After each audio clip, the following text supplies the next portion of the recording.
Hey, Drew, Yeah. what do you think they call paper towels in the Chiss Ascendancy? What? Thrawny. Get out. That should have been. You should have used the. You should have used the super win. I gotta save it for later on tonight because at this rate we might. I thought of that joke all by myself today at work. That was good. While Jeremiah was cutting meat, that's what he was thinking of. Ronnie.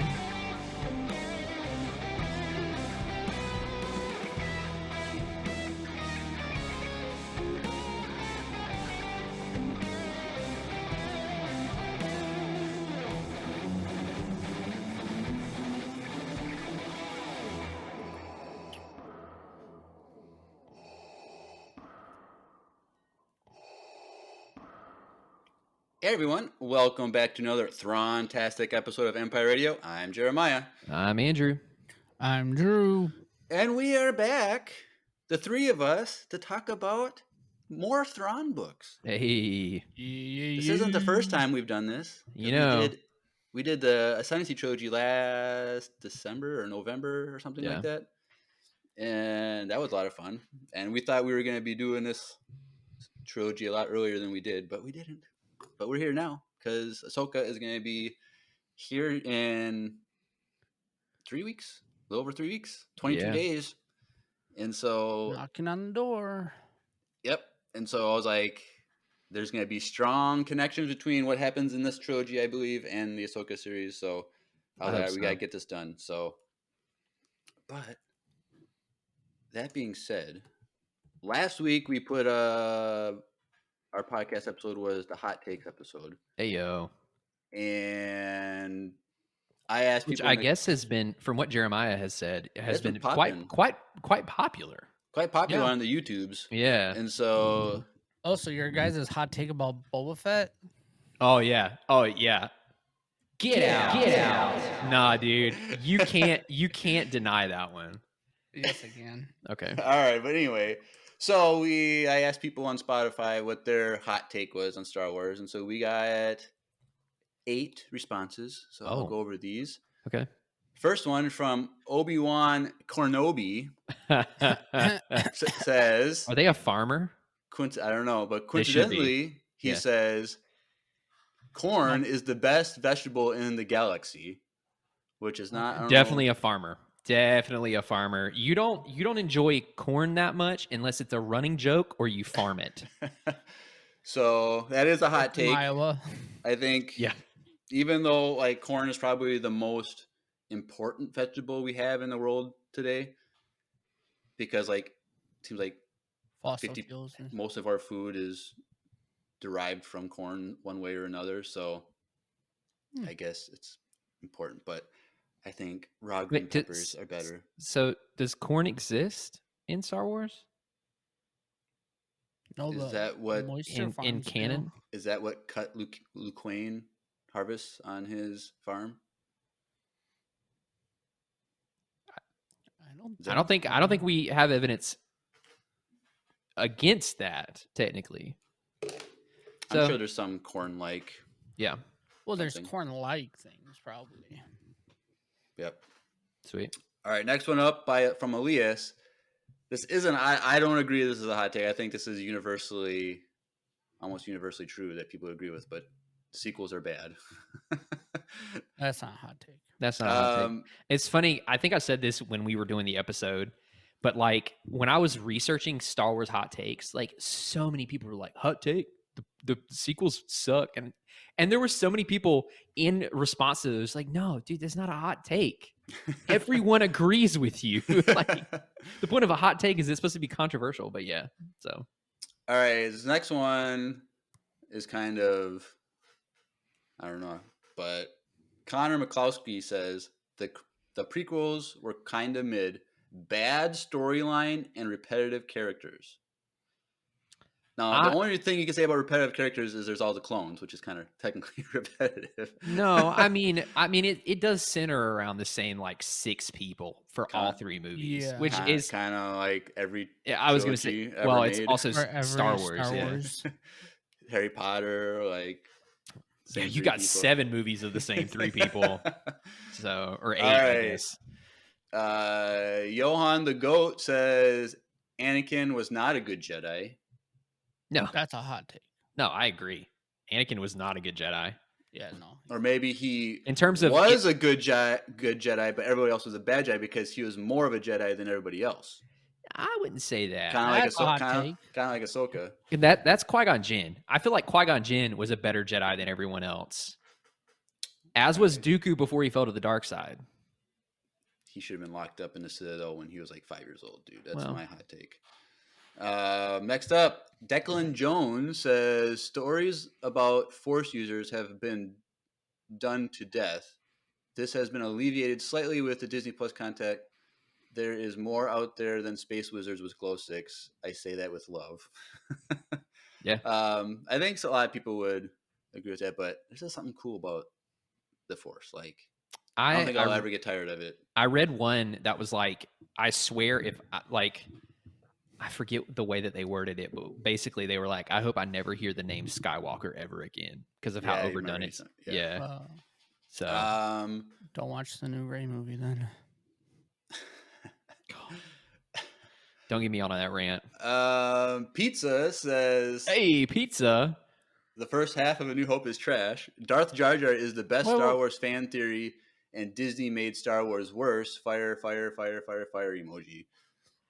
So that means he disagrees with what? Can we start that over? Huh? He said the first half of A New Hope was trash. Yeah. All right.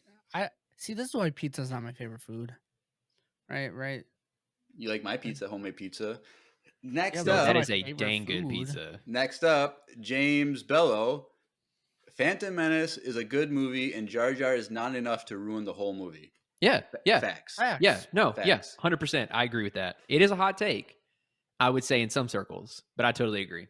And this next one might be there's 2 things here. The second half is going to be a big hot take. Nate Keeney says the Jedi are dumb and kidnappers. Also, Andrew is not welcome on the podcast after his hot take. Which one? Canon Thrawn is better than EU Thrawn. I still stand by it. I still stand by it. And I will say, after reading through these 3 books over the last like 2 weeks, it even reinforces that for me. All right. Because like all you have is the original, the Heir to the Empire trilogy. Okay, we went over this in the hot take episode. Go check that out. Yeah. Anyways. But yeah, so those are hot takes. Thank you for all those who commented on that. Hot takes are always fun. But tonight we are back with the Imperial era Thrawn trilogy. Yep. So like in classic Star Wars fashion, the story started in the middle and then wrote a prequel, but we're doing the Imperial era one. Yep. Which ranged from 2017 to 2019 for the book releases. So there's that. Now, in the hot takes episode, I kind of briefly mentioned that I have a conspiracy theory about the production of this trilogy. Yeah. And so I think I kind of want to do that right away just because it will make sense more when I talk about my thoughts on the trilogy as a whole. Okay. So here's my Go for conspiracy theory. So I did some research and I'm going to walk you through my flow of thought. And so this is kind of like, I didn't do a PowerPoint presentation. I should have, but because I was like, that's too much work. Okay. So in December 2016, Carrie Fisher died, RIP. And so once that happened, Disney had to pivot and figure out what they were going to do. So like, I remember it was like January, February of 2017, like they announced like, hey, we're having a meeting about this Carrie Fisher thing, like what we're going to do moving forward. Are we going to use CGI, blah, blah, blah. I remember that was kind of like publicized that they did that. Yeah. And then in April 2017, Entertainment Weekly had an interview with Kathleen Kennedy, and she specifically said in this article, we pretty much started over. So moving forward with, and they're talking about the sequel trilogy. So they had to pivot and to start over with episode 9. Like what they were going to do. They're obviously, because Carrie Fisher was originally supposed to be like, it was supposed to be her movie. For like all that stuff. Right. But in this same month of April 2017, Thrawn was released. This first book that we're going over tonight was released. Okay. So at this point, like, this book was probably fully written, blah, blah, blah. Yeah. Months and months before this, maybe even before Carrie Fisher died, it was done. Sure. And so then throughout the summer, there was tons of rewrites with Colin Trevorrow, who was originally supposed to write and direct, all that jazz. So there was all these issues with like trying to rewrite, and there was creative differences between him and Kathleen Kennedy and Lucasfilm and all this stuff. Okay. And on September 5th, 2017, it was announced that he was fired or left the thing, and that J.J. Abrams was going to be the new writer and director. Yes. Got it. Okay, cool. But in October 2017, Timothy Zahn at New York Comic Con said that Book 2, Alliances, was complete. Mm-hmm. Okay. Like, okay. And so I kind of talked about this during like Bad Batch, Mando Season 3 overlap and stuff with Drew, and he kind of disagreed with me. But like reading this trilogy kind of confirmed my theories. But so we know for a fact that The Rise of Skywalker and Mando Season 1 were written together in a sense, because there was that overlap with the Force healing aspect in both, and they released an episode of Revenge or of Mando the day before the movie came out, which was the healing episode, so that like you could like see that episode and then watch the movie and, oh, there's Force healing, like it's a thing. So they strategically did that. Mm-hmm. In the Mando series, it strongly points to Palpatine's return and the creation of the First Order, kind of like in the behind the scenes, like there's just kind of hinted at. Yeah. And Thrawn, as we know, is a major story point in the Mandoverse, and it's his connection to the Rise of Skywalker because he's involved with the remnants of the Empire. He's involved with interest in the Outer Rim, where Palpatine was, all that stuff. And also the Bad Batch strongly points to cloning and Palpatine being cloned and returning and stuff. Right. At least the science behind that. And so my theory is that when Carrie Fisher died and they had to rewrite the future of Star Wars going forward, the Mandoverse, the Thrawn trilogy, and the Rise of Skywalker were all a collective effort as a result of the death of Carrie Fisher. And I don't believe that books 2 and 3 of the Thrawn trilogy were Timothy Zahn's original plan, and he was told to change his story so that it could better align with the Mandoverse and Episode 9 story ideas. So like, I think they had to, like, we know this is going to suck. This movie by itself is going to suck, Episode 9, but we're going to play the long game and put all kinds of story and build up to it, because you can't say that they just wrote Episode 9 and did not have the Mandalorian and the Mandoverse and the Ahsoka series and all that stuff in mind. You can't say that they just kind of like made it up, because there's literally overlap in the story, but they were released at the same time. I disagree with that.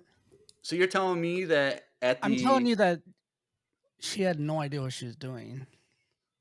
And we've gone over this. So you're telling me it's a coincidence that the Force healing thing wasn't planned? There was just a coincidence?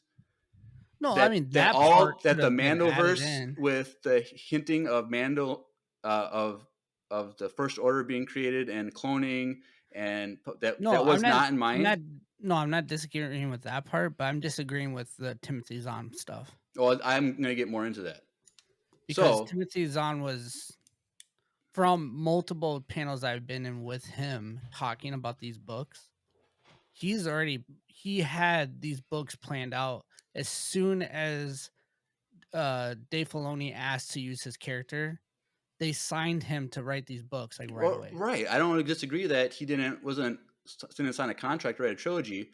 I'm saying that there's no way that these last two books were what he had originally in mind, because there's no connection between the last two books and the first book. They're completely separate. There's time jumps. Wait, what? And we'll get into that. No. Yes, because at the end of that first book, there was the whole first book had a focus on Price and Thrawn. And at the end of that, they're like, Thrawn's going to be the military person, and he was going to be BFFs with Price about the political aspect. And it was promised at the end of that book that they were going to work together, and we never saw that in the last two books. Also, at the end of the first book, there was the whole Death Star reveal. Like I know about the Death Star. Tell me about it. Yeah. And we didn't get that at all in the second book. Right. But it came back in the third book. Yeah, right. Third book. But I think that and also the second book was going to be strongly focused on Death Star stuff. Also, Thrawn and Price had time together in Rebels, though. Right. But they were just kind of in passing, they knew each other, but we didn't see like their relationship as a focal point. When that was what the first book was building up. It was the two storylines in that book coming together, and then they're like, all right, funny we're working together, and then we didn't see that at all. It's funny because at the end of the first book, it felt like they kind of converged, and then they started doing this towards the end of the book. Like they're like, okay, we're here, we're doing our thing, and boop, now we're going our different directions. But at the end of that first book, they promised each other that they were going to do a partnership. So they didn't separate at the end.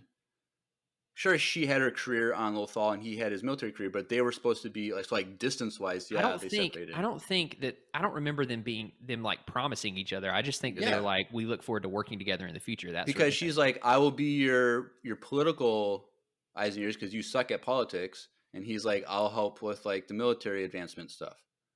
Like that was promised in that first book, and so like I think that because we didn't get that, and the second book, this is gonna be a hot take, but Alliances I think was a terrible story. Terrible.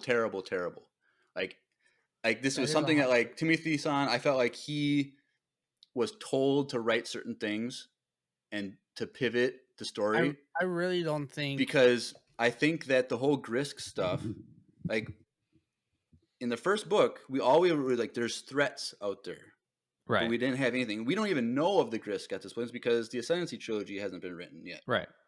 And so like, okay, what are these threats? Like, okay, like we don't know. And then the Grisk thing happens in books 2 and 3. We get that name and see some of those characters. And so like, I think the Grisk stuff was part of Lucasfilm's pivot, because like we gotta like figure out this Palpatine return stuff, and we can't do it all in one movie. We have to create the Mandoverse. We gotta put the Thrawn trilogy. We have to do Bad Batch. We have to do everything long game. I don't even think that she even knew they were making these books. How would she not know that? She doesn't pay attention to books, bro. There's so many books that come out all the time that she doesn't read or know. That doesn't matter. She's not a writer. She's a producer. That's what I'm saying. I don't think you're giving her too much credit, bro. Okay, it's this. She's not. She doesn't like control everything. There's a whole storyboard. There's a team of writers. There's all these people involved, and it's not her only. Maybe you can't say that all these people involved didn't like. Oh, there's a force healing thing in the 7th episode of season 1 of Mando, and we're gonna move it forward a day just so you can see that, and then see the force healing in episode 9. I don't think that has anything to do. So with I think, and then in Mando, there's the whole like, it's hints at the return of Palpatine, it hints at the First Order, it hints at cloning. Like we see that, like that's part of it. Yeah. So like you can't say that the cloning in Mando is not related to the cloning of what they had planned in episode 9. Like those are written together. That's what I'm saying. So I'm saying it's a team effort. Like all this stuff was planned together. I'm not saying you're wrong with that. I'm just saying this has nothing to do with these books, though. But it is, because Thrawn is part of the Mandoverse. And these stories that we just are going over tonight are directly related to the Mandoverse stuff. The thing is, the way he wrote these books is, yes, they're part of the Mandoverse, but originally when he was writing these books, we didn't have the Mandoverse yet. So originally when he was writing these books, But he was basing it off of the ending of Rogue One or of Rebels season 4. So he had an idea where he was going to end these books to lead up to that season. He had no idea what they're going to do in Rebels. But Dave Filoni probably read these books and took what he wanted to match them. I don't think it was the other way around. Right, but I'm saying that, yes, I agree with you that he had a contract for like 3 books or whatever to do a trilogy, but I think he had to pivot. Because I don't think he pivoted. Because I just don't think that the second book for sure is completely unrelated to the first book. Yeah, but he wrote the second book is when the first book came out and hit shelves, the second book was already almost done. So he said, like I mentioned, October 2017. So this is 6 months after the first book came out. He said at New York Comic Con that it was already written.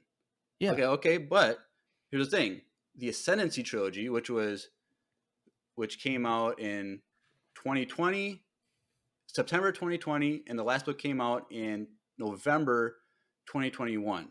He wrote 3 books in a very short amount of time. They were already done. I'm saying there's no way. So I'm saying he could have wrote the second book of this trilogy in 6 months by the time he got to Jeremiah, Comic-Con. those first 3 books, he's even talked about it in panels. Those first 3 books were written years ago. Yeah, there's no way he could have written. Because he said in that October 2017 that he just finished book 2. Yeah. No, I'm talking about the the prequel book or the sequel books. Wait, no.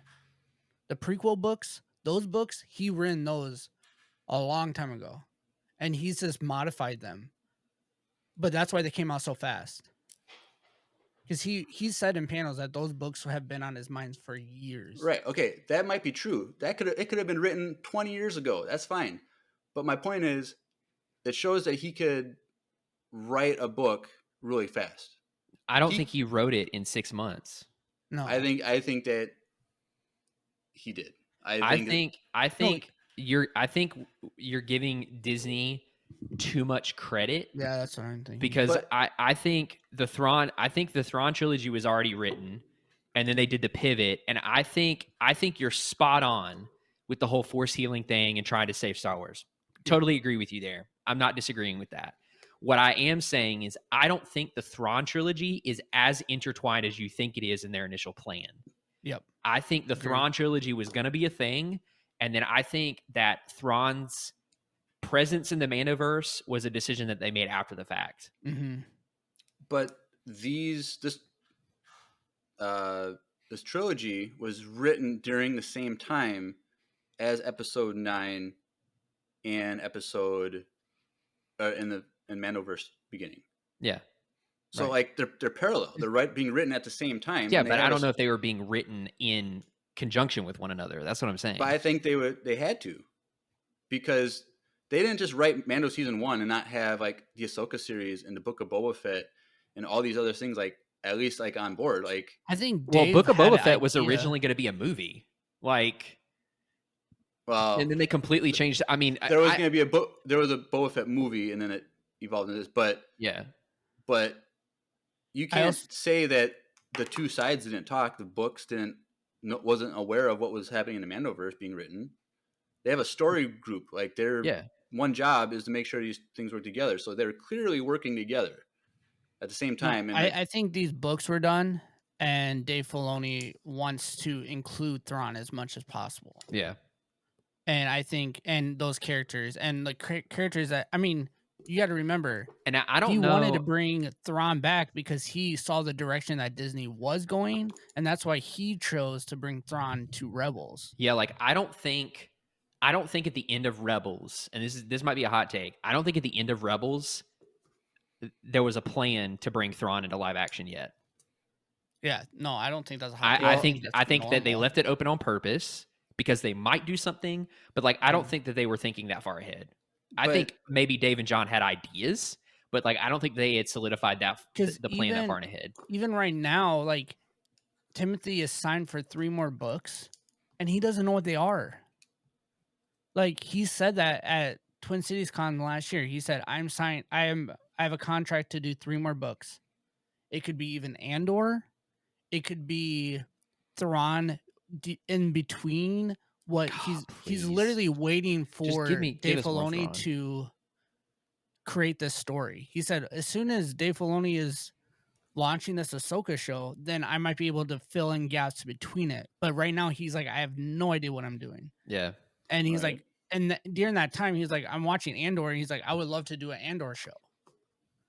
Yeah. So that's what, for me, when he was talking about that, to me, it shows that they just say, hey, make this, and then we'll match it, or like whatever comes first is what we're going to do. Because if they were super intertwined, he would already be writing these 3 trilogy to fill in the Thrawn and Ezra story. Well, not necessarily, because that's just an extra story that they would have to write. Like he wouldn't necessarily, it wouldn't be needed necessarily. So like, no, but these books aren't needed for these shows either, though. Well, you know right, I mean? But there's still one story. That's why we're doing this, because it's directly connected to the Mandoverse stuff. It's more directly connected to Rebels season 4 and leading up to that, because it's around the same timeline. Season 3 of Rebels ended in spring of 2017 when this first book came out, and so like that is like Thrawn's like in Rebel wasn't fully fleshed out until, season 4 was ended in the next year later, so spring of 2018, which would have been, I forget what month that Alliances came out, but like animated shows take way longer to make than writing a book. Like right. Like I'm assuming that like season 4 of Rebels was already in production like 2 or 3 years before it was even released. So like the show was solidified canon stuff before the books were probably even commissioned. Yeah, I mean it definitely felt like Rebels came first, and then they were like, it would be really cool if we tied these in pretty directly to the to the moments in Rebels. Right. After the fact, which is great, because like you can enjoy Rebels just fine without reading the books, but again, if you read the books, it adds a lot of depth to what's happening behind the scenes or what's happening right off screen, so so I don't know. My whole point is, I don't think this is the story that I will say that the one reason I do believe it is because of the way the first book ends and the first one picks up. Say it again. The first one ends and picks up? And the second one picks up. So like at the end of the first book, the Emperor introduces him to Lord Vader in the throne room at the very last scene of book 1. And then book 2 literally picks up a few minutes later from that. No, it doesn't. Is there a time jump? There's a huge time jump, because the book 1 ends just before season 3 of Rebels. Oh, that's right. Book 2 starts right after season 3. Because he mentions Catalan. I got you. So there's that year split in time. Yeah. Which we could obviously just watch Rebels and see what was filled in there. But like that, I think that book 2 is kind of all over the place too, with going back in time and book 2 is. But I don't think that I honestly, like, after like listening to Timothy talk about these books and stuff like that, it really feels like if there was something that was drastically out of what he wanted to do with this character, he just wouldn't do it. I don't know. I think Disney has like a kill switch. So if he said the wrong thing or told the truth, they'd flip the think switch. Disney is big old dummies. So, and they anyway, that's my theory. I think I have a lot of good evidence to support that. I think Well- you should have came here with the PowerPoint. I might have. I think swayed us a that little. Half the chat's like like I'm I not just following that. like at if I ever all. meet Demetrius on, I'm not gonna ask him. I'm just gonna say I have a theory that the final two books of the Thrawn trilogy was not your original thing. I want to see like what his expression is like. But you would have to go to a con for that. I would. You would. Lucky But- for you, he's coming to Twin Cities Con again. Hey, confirmed. Jeremiah's going to all the cons now. No, I'm not all of them. I'm going to Empire All of Con in like 3 weeks. Brr, Hey, brr, brr. I'm excited for that. Load It's it gonna be a up. lot of fun. But we might as well jump into the first. Yeah, book. let's just freaking jump in. Gosh. What are you guys' overall thoughts of the first book? We're just gonna kind of wing it, just kind of reflect. We're not gonna go like scene by scene, or we're just gonna wing it. You don't want to go chapter by chapter? or section break in each chapter. Shoot, I have notes. I need every to- notes I I need to- have. I've got a binder off screen here with Yep. all of my notes. I guess I'll just get rid of those. I have a whole thing. Like every chapter, like section. Yeah. Like all the subsections. I have a note of like Yeah, what happened. I did not do Throw away that. my notes. You've Did you never actually written take- notes in your entire I was life. gonna say like, Drew. yeah. You have Like, I'll never scroll my taken notes. No, I thought it was great. I thought it was awesome. I love it. It's This is it's my an fourth origin. time reading it now. Yeah, it's an origin story for a canon origin story for Thrawn's ascension in the military. I loved it. Mhm. Yeah, I mean like Ascension, like ascendancy. Like, yeah.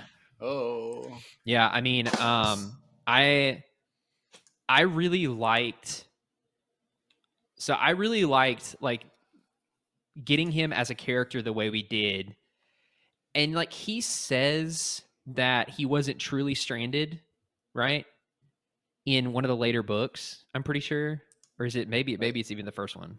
What's that? Because he said so when we first see Thrawn, he's quote exiled. He's Right. on the planet by himself.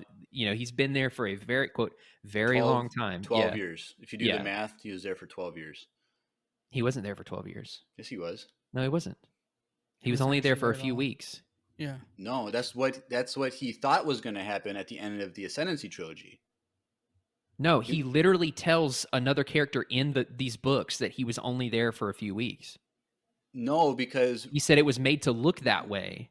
no, because if you read what happened, that first ship that he gets assigned to, the head of the commander of the ship or whatever says that it took her 12 years to get the ship.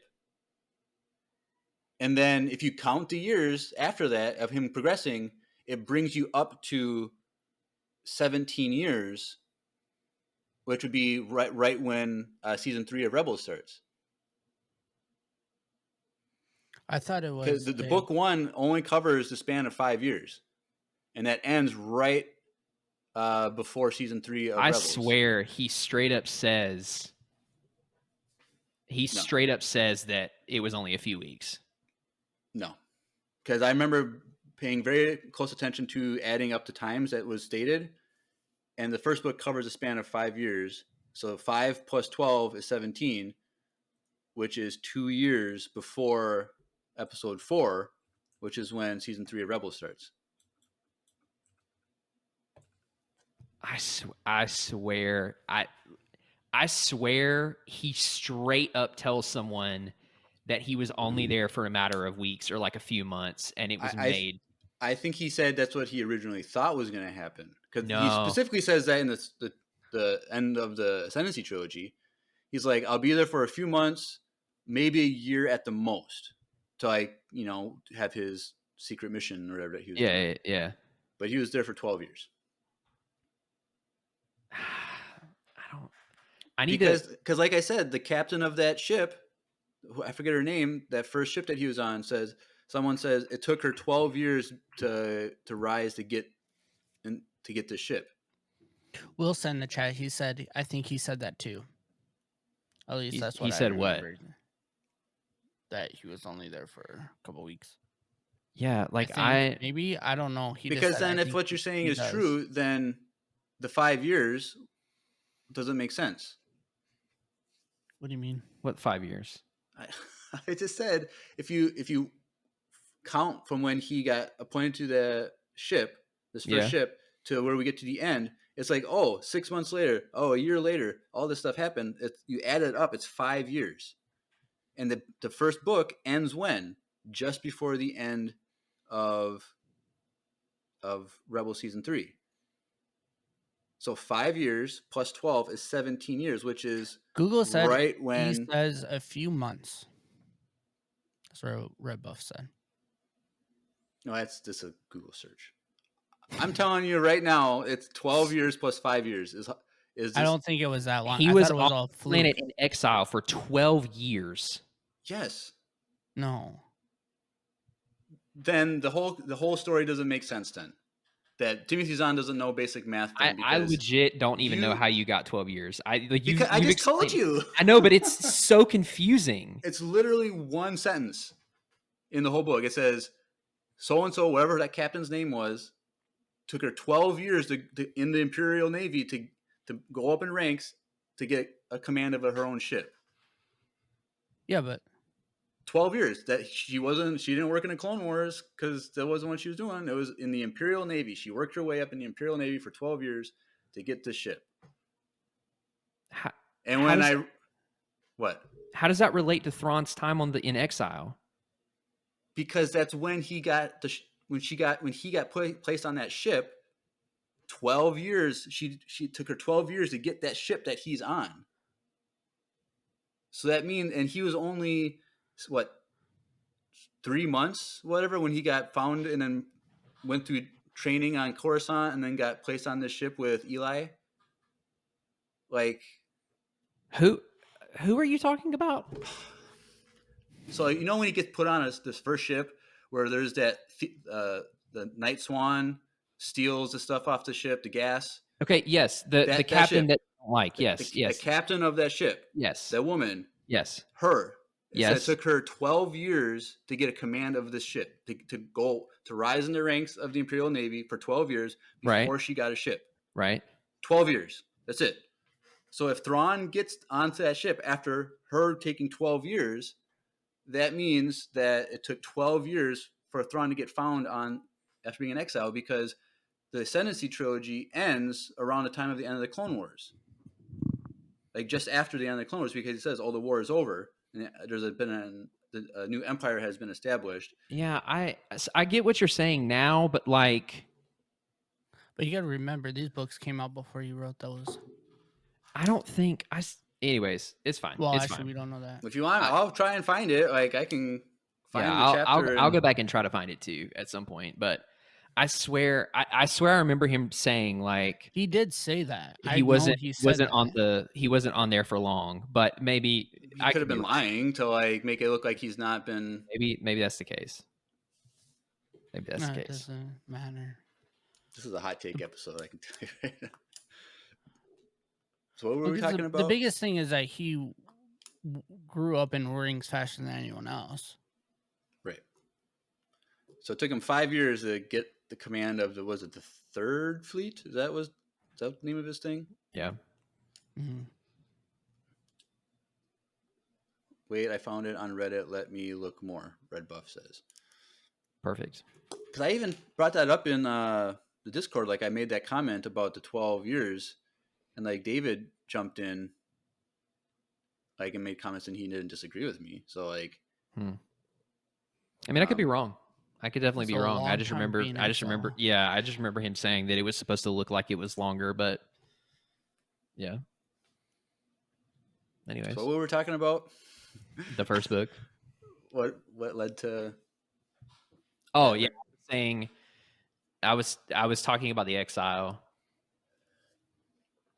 But I don't remember what I was saying anymore. But yeah, he gets found because he takes out a whole group of Imperials by himself. That was really cool. Yeah, it was super cool. Because like I knew something like that. I remember hearing like, okay, Thrawn like did something that defeated an enemy all by himself, and that got the attention of the Emperor or something. Like that's something. The only thing I heard. It's like I was expecting like he like took out like a Star Destroyer with like an X-Wing or something like that. I don't know. Like I didn't know what was to expect. So I was kind of a little bit underwhelmed that like it was like a group of like 20, like, which yeah, it's still better than I Yeah. could do. Like, I'm Right. not downplaying his achievement, but like I was expecting more, but it was still cool. Like he just snuck on, and then he Yeah. was there. And yeah, so might as well talk about Eli Vanto. Love him as a character. So Love him as a character. Yes, you do. so if you listen to the audiobook, he has like a southern accent. So he's Super like thick southern so he's accent. like I just pictured him as like a guy from the South, the whole thing. Yeah, the only one that I listened to the audiobook for was the second one. The worst one you Yeah, chose. my least favorite to listen to. I would not recommend the second one as an audiobook to anyone. It's much better reading it just by yourself when you can visualize like Matt Lanter, for example, and the other girl who plays Padme. See, like I wonder though, like with canon, if when it comes to like the audiobooks, yeah, if like the direction that they have, like how they directed the voice actors to say their lines, if that matters to canon. Like we'll get into that the second book, but like when you hear Anakin's voice and Vader's voice, just like the dialogue, yeah, Anakin is more whiny and annoying in the audiobook than he is in episode 2. Yeah. And Vader is the most incompetent, clueless guy in the galaxy. Yeah. And I'm like reading this book and I'm like, Zahn does not understand Anakin or Vader at all. Like that's what I was thinking reading this. Because like this is not what we know of these characters. I will say that, and we're jumping ahead a little bit, but I do. I'll wait to say what I'm about to say. So yeah, I'll wait. Eli Vanto, I really liked him. Like I love the whole like Thrawn takes him under his wing, and one of the things that I love about Thrawn is that he's always thinking like 3 or like maybe 17 steps ahead, right? And so as the reader, you really begin to empathize with Eli. Like as a reader, I'm a bit biased towards Thrawn because I have the idea that Thrawn always has a plan, right? But I could see as a fresh reader, you're like empathizing with Eli because at every turn he's like, why isn't he ranked up? Why isn't he this? Why is he still an 8? All this stuff. And then of course, like you begin to see that Thrawn had a plan the entire time. But that's one of the things that I love about Thrawn and I loved about this book is because there was always this anticipation of like, okay, what's the payoff going to be? Like when is Eli's character going to realize that he's being groomed for something even better than he could have imagined? And I really like that you see his frustration. You see his moments really of understanding in contrast to the frustration. And then you begin to see him grow. And I really, really deeply loved the moments when Thrawn like comments his tactical ability and mentions how much he's grown and stuff. Like, I don't know why, but I was so proud of Eli in those moments because I'm like, yes, you did it. You're learning the stuff that Thrawn wants you to learn. I don't know. I got really invested in Eli and I love him as a character. I love that Thrawn took him under his wing and groomed him to be, like I wouldn't say a tactical genius, but he's pretty efficient. Like in the third book, like it's more fleshed out with him as like his ability to analyze numbers, data and patterns and stuff. So like, yeah, he's not like a technical genius, even though like in that book, the third book, he does kind of like he leads the battlefield, the and defender squad. Yeah. Yeah. So like he can do that, but like his strength is finding patterns. Yeah. In data, which that's something like Thrawn like can't. He's like basically implying that he can't do, and he needs that help. That's why he wants him. So So yeah, so like at the end of the book, he gets sent to the Chiss Ascendancy, and our girl Aralani picks him up. I knew the name Eli before I read these books. Like he was a friend, was close with someone named Eli. Yeah.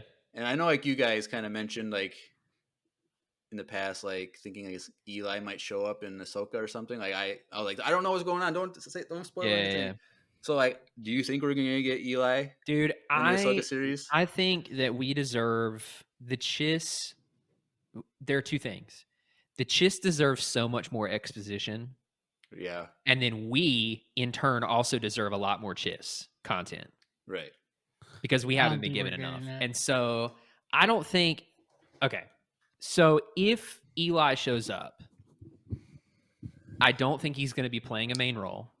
I think it's going to be a cameo, and he's going to still be with the Ascendancy. But that also means that they will probably have to have Arlani or some other Chiss character ready to go too. Maybe not. Maybe he'd be traveling by himself. I don't know. But I will say that I don't want to get my hopes up, but I don't think it's going to be a thing. Oh, I don't think it's gonna be a thing. We're gonna have all kinds of Chiss. I don't know. Maybe not in Ahsoka series. That's yeah. That's but what in the Mandoverse, I think we're going to see more Chiss. Oh, sure. Yeah. That's in this Ahsoka series, we're going to see more Chiss. I don't think we're going to get a ton. I really don't think we're going to get a ton in Ahsoka. Not yet. At this point, I think we're going to see Thrawn in the last 2 episodes, and that's it. Yeah, but like, I have a hunch that's even if that does happen, I think he's going to be with a lot of Chiss, because what we learn in the Ascendancy trilogy and in this trilogy, he says, like, everything that I do is for the Chiss Ascendancy. Yes. Yeah, right. And so whatever he's doing in the Ahsoka series is about protecting the Chiss Ascendancy, which I do believe the Grisk stuff is going to be the main thing moving forward in the Mandoverse. 1, that needs to be the case, point blank. 2, it makes me excited. 3, it also makes me really sad and scared that they no. It just makes me sad because, like, Thrawn and the Grisk threat to the galaxy should have been the sequel trilogy. Yeah. Like, I mean, like, here we go. Freaking okay, but I'm sorry. Like, listen, okay, freaking First Order. No, screw that.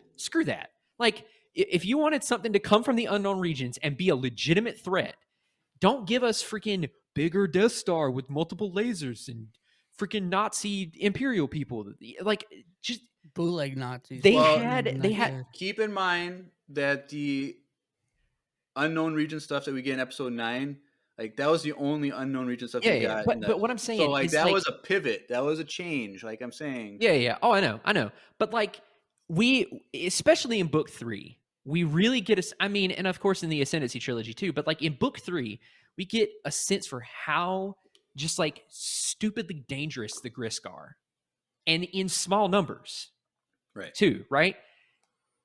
That's so much more threatening than the First Order. Right. Like, the Resistance wouldn't have had, like, the demilitarized Republic would have had no chance against the Grisk. And imagine them being the threat. Thrawn comes in with the Imperial Remnant, and they have to work together. Dude, come on! That one's so cool. Like, freaking. I'm a 29-year-old. I'm a 29-year-old white guy from North Carolina, and I come up with that idea. Like, come on, Disney. Wait, have you guys seen? Sorry, I'm getting heated, but anyways, these, like, predictions and rumors that Ahsoka's gonna go in between the world between worlds, and a story like that might happen. Yeah, it makes me even more sad. It makes me even more sad because then we know that we're not getting more movies about this. Unless they've held them in their back pocket and they're going to surprise us. Well, the timeline has already been ruined by the sequels. Movies? No. But what if? Okay, these are the predictions and, like, rumors that because if Ahsoka changes the timeline between going in between, they're not going to retcon. They won't. They won't, but they will at the same time. There's no way because they would have to commit to new movies again, and I don't know. Maybe they will. But if Dave gets 1 movie, who's to say he's not going to get 2 more? I would be very surprised if after all they put into, because, like, think about it, Galaxy's Edge is based around the sequels. But they already said they're changing that. That's getting taken down. There's already rumors that they're making a whole new Galaxy's Edge is gonna, like, Star Wars is getting their own park, and Galaxy's Edge is gonna be closed. We've gone over this. I mean, we haven't. I wasn't there for that. But anyways. Yeah, that's already, like, they're already talking about that.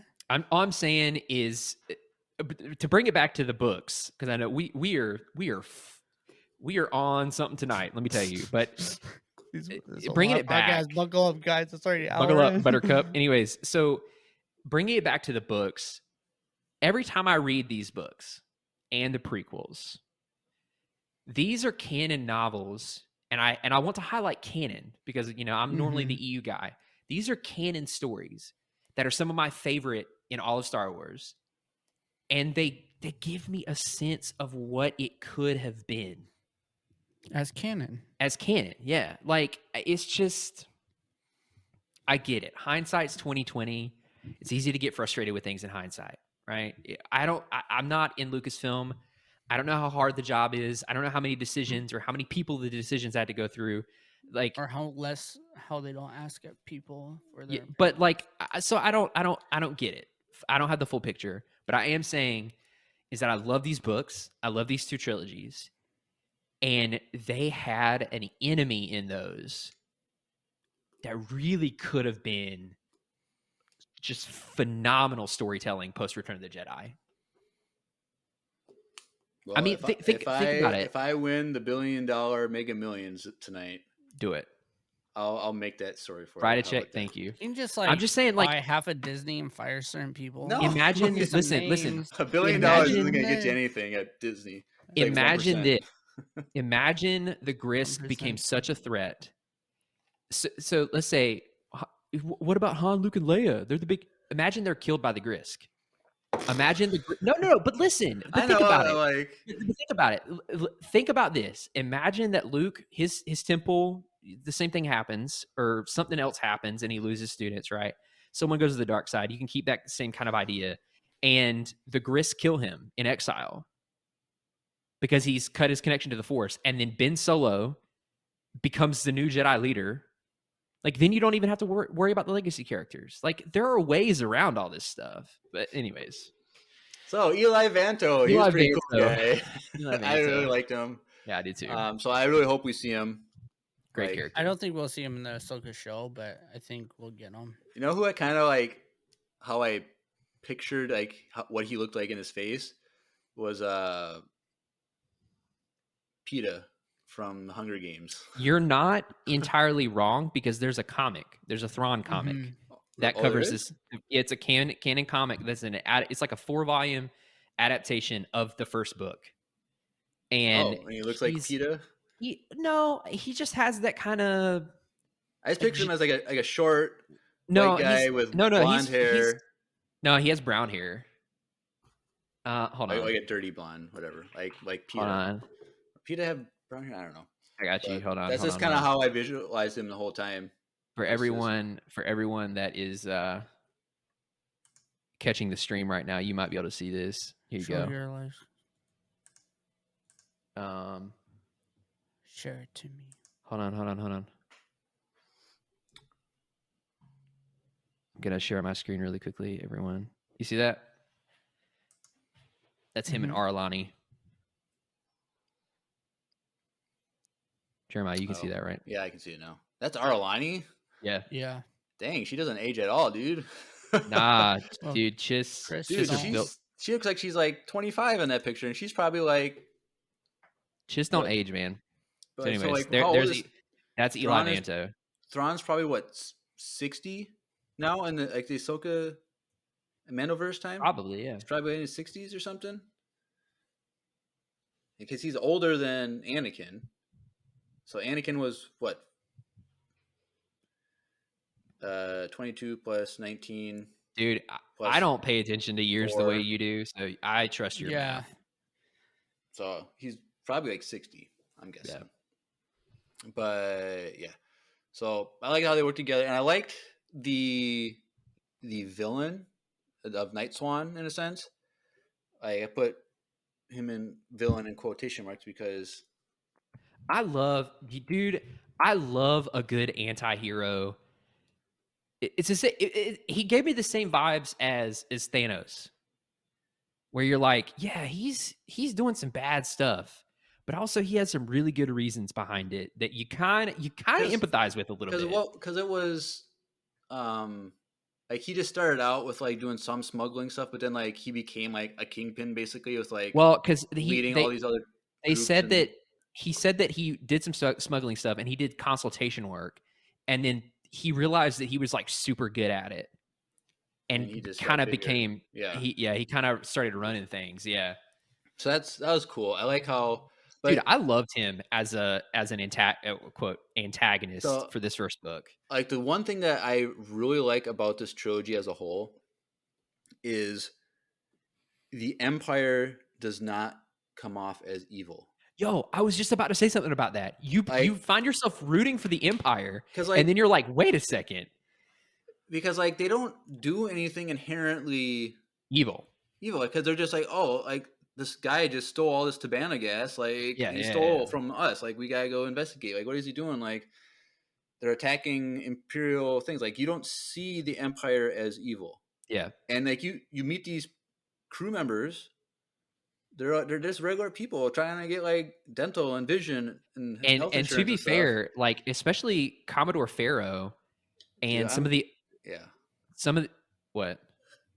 Like I really like yeah, like you end up really like empathizing and like rooting for these characters, and at the end of the day, like at least the officers on Thrawn's ship all genuinely believe in what the Empire is supposed to be, what they're sold as the Empire, you know, the ideals of it, keeping peace, keeping things running smoothly, stuff like that. And like I was gonna say the same thing. Like you realize, like I realized, like I was rooting for these people, and I was like, yeah, they won, yeah, they beat this people, and I'm like, wait a second, they just killed a bunch of rebels, or you know, like, or like, wait, these are not the people we're supposed to be rooting for.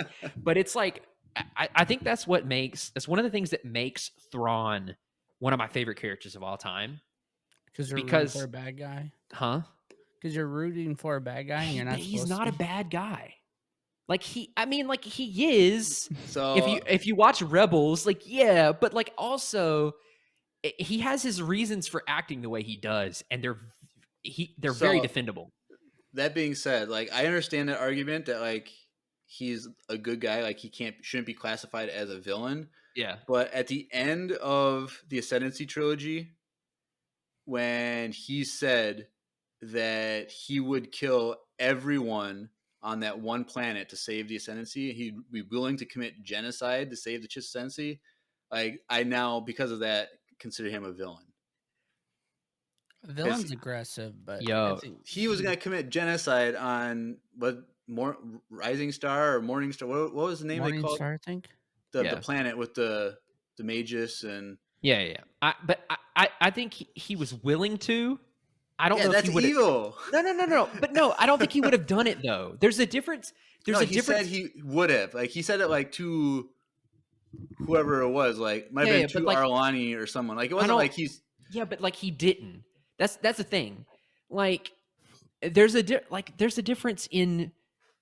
Like let's just say I look at my wife and I'm like, somebody attacks you in the street, I will kill them for you. Like the sentiment is there.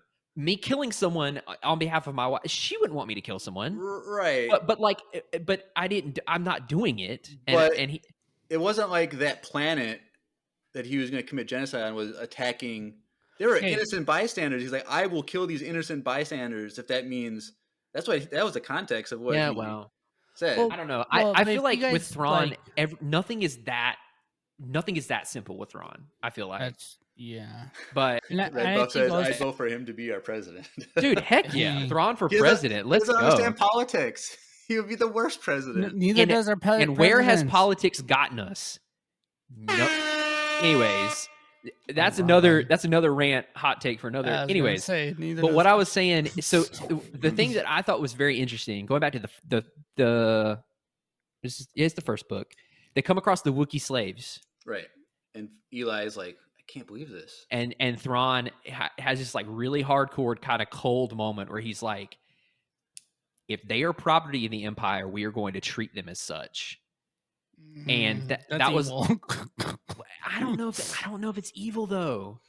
Like I feel no, that's not what I meant.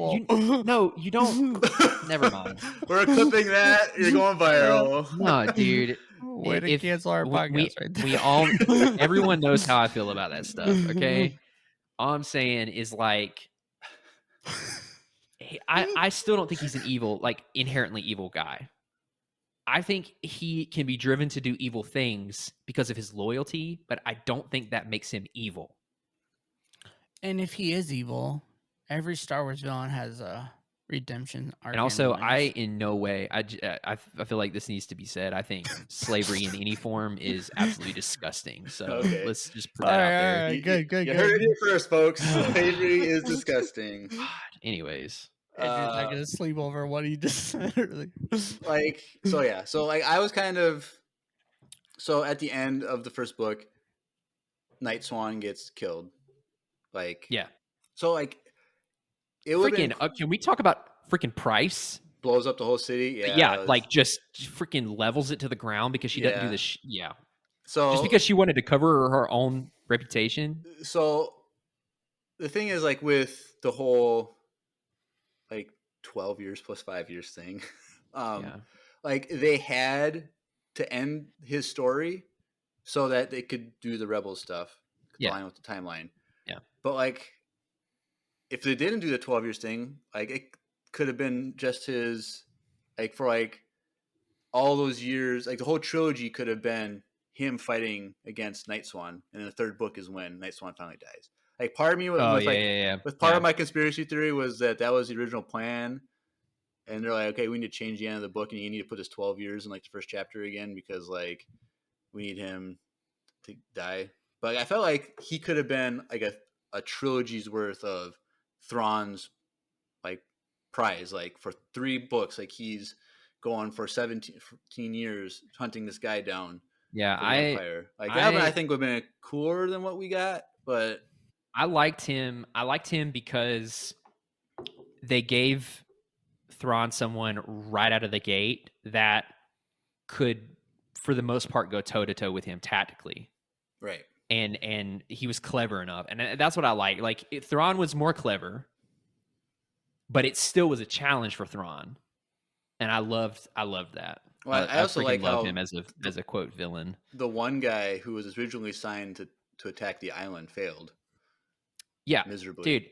And I like how Thrawn was like, all right, we're just gonna shoot the water, and then we're just gonna shoot waves over him from tidal waves. I love that at every turn, Timothy Zahn kept up this idea of the main people in the Empire being super lazy or there because of connections or whatever. Because you kind of get that sense in the original trilogy, except for Tarkin, obviously. There are always those kind of outliers, but I love that they made all the other important people either really incompetent or evil in Sabbath's case. But that's jumping the gun a little bit, but yeah. It just shows that Thrawn really stood out, and that was one of the reasons why he moved up through the ranks so quickly. Oh yeah. So speaking of that, one of the things that I didn't buy into, I guess, was how easily Palpatine trusted Thrawn. Thrawn's like, oh yeah, there's threats beyond the galaxy, and Palpatine's like, all right, you're going into the military academy, and we're gonna give you a ship. You don't think that Palpatine couldn't have gotten a good reading on him in those moments? I think he could have gotten a good reading on him, but I don't think that so quickly, that one thing where he takes out 20 Imperials and sneaks onto the ship, and then him saying, oh, there's threats out there. Palpatine could believe that he was genuine, but such little amount of he could have foreseen it in the Force though too. But he didn't say that. So it's freaking Palpatine, man. It's Palpatine, so you don't have to say that. Yeah, but he doesn't see everything. Yes, he has premonitions, and he's also one of the best Sith when it comes to that too. I get that. He also planned his death and rise again. But somehow, I just think that it wasn't fleshed out enough to be believable for me. Oh, because even in the next 2 books, I can't remember.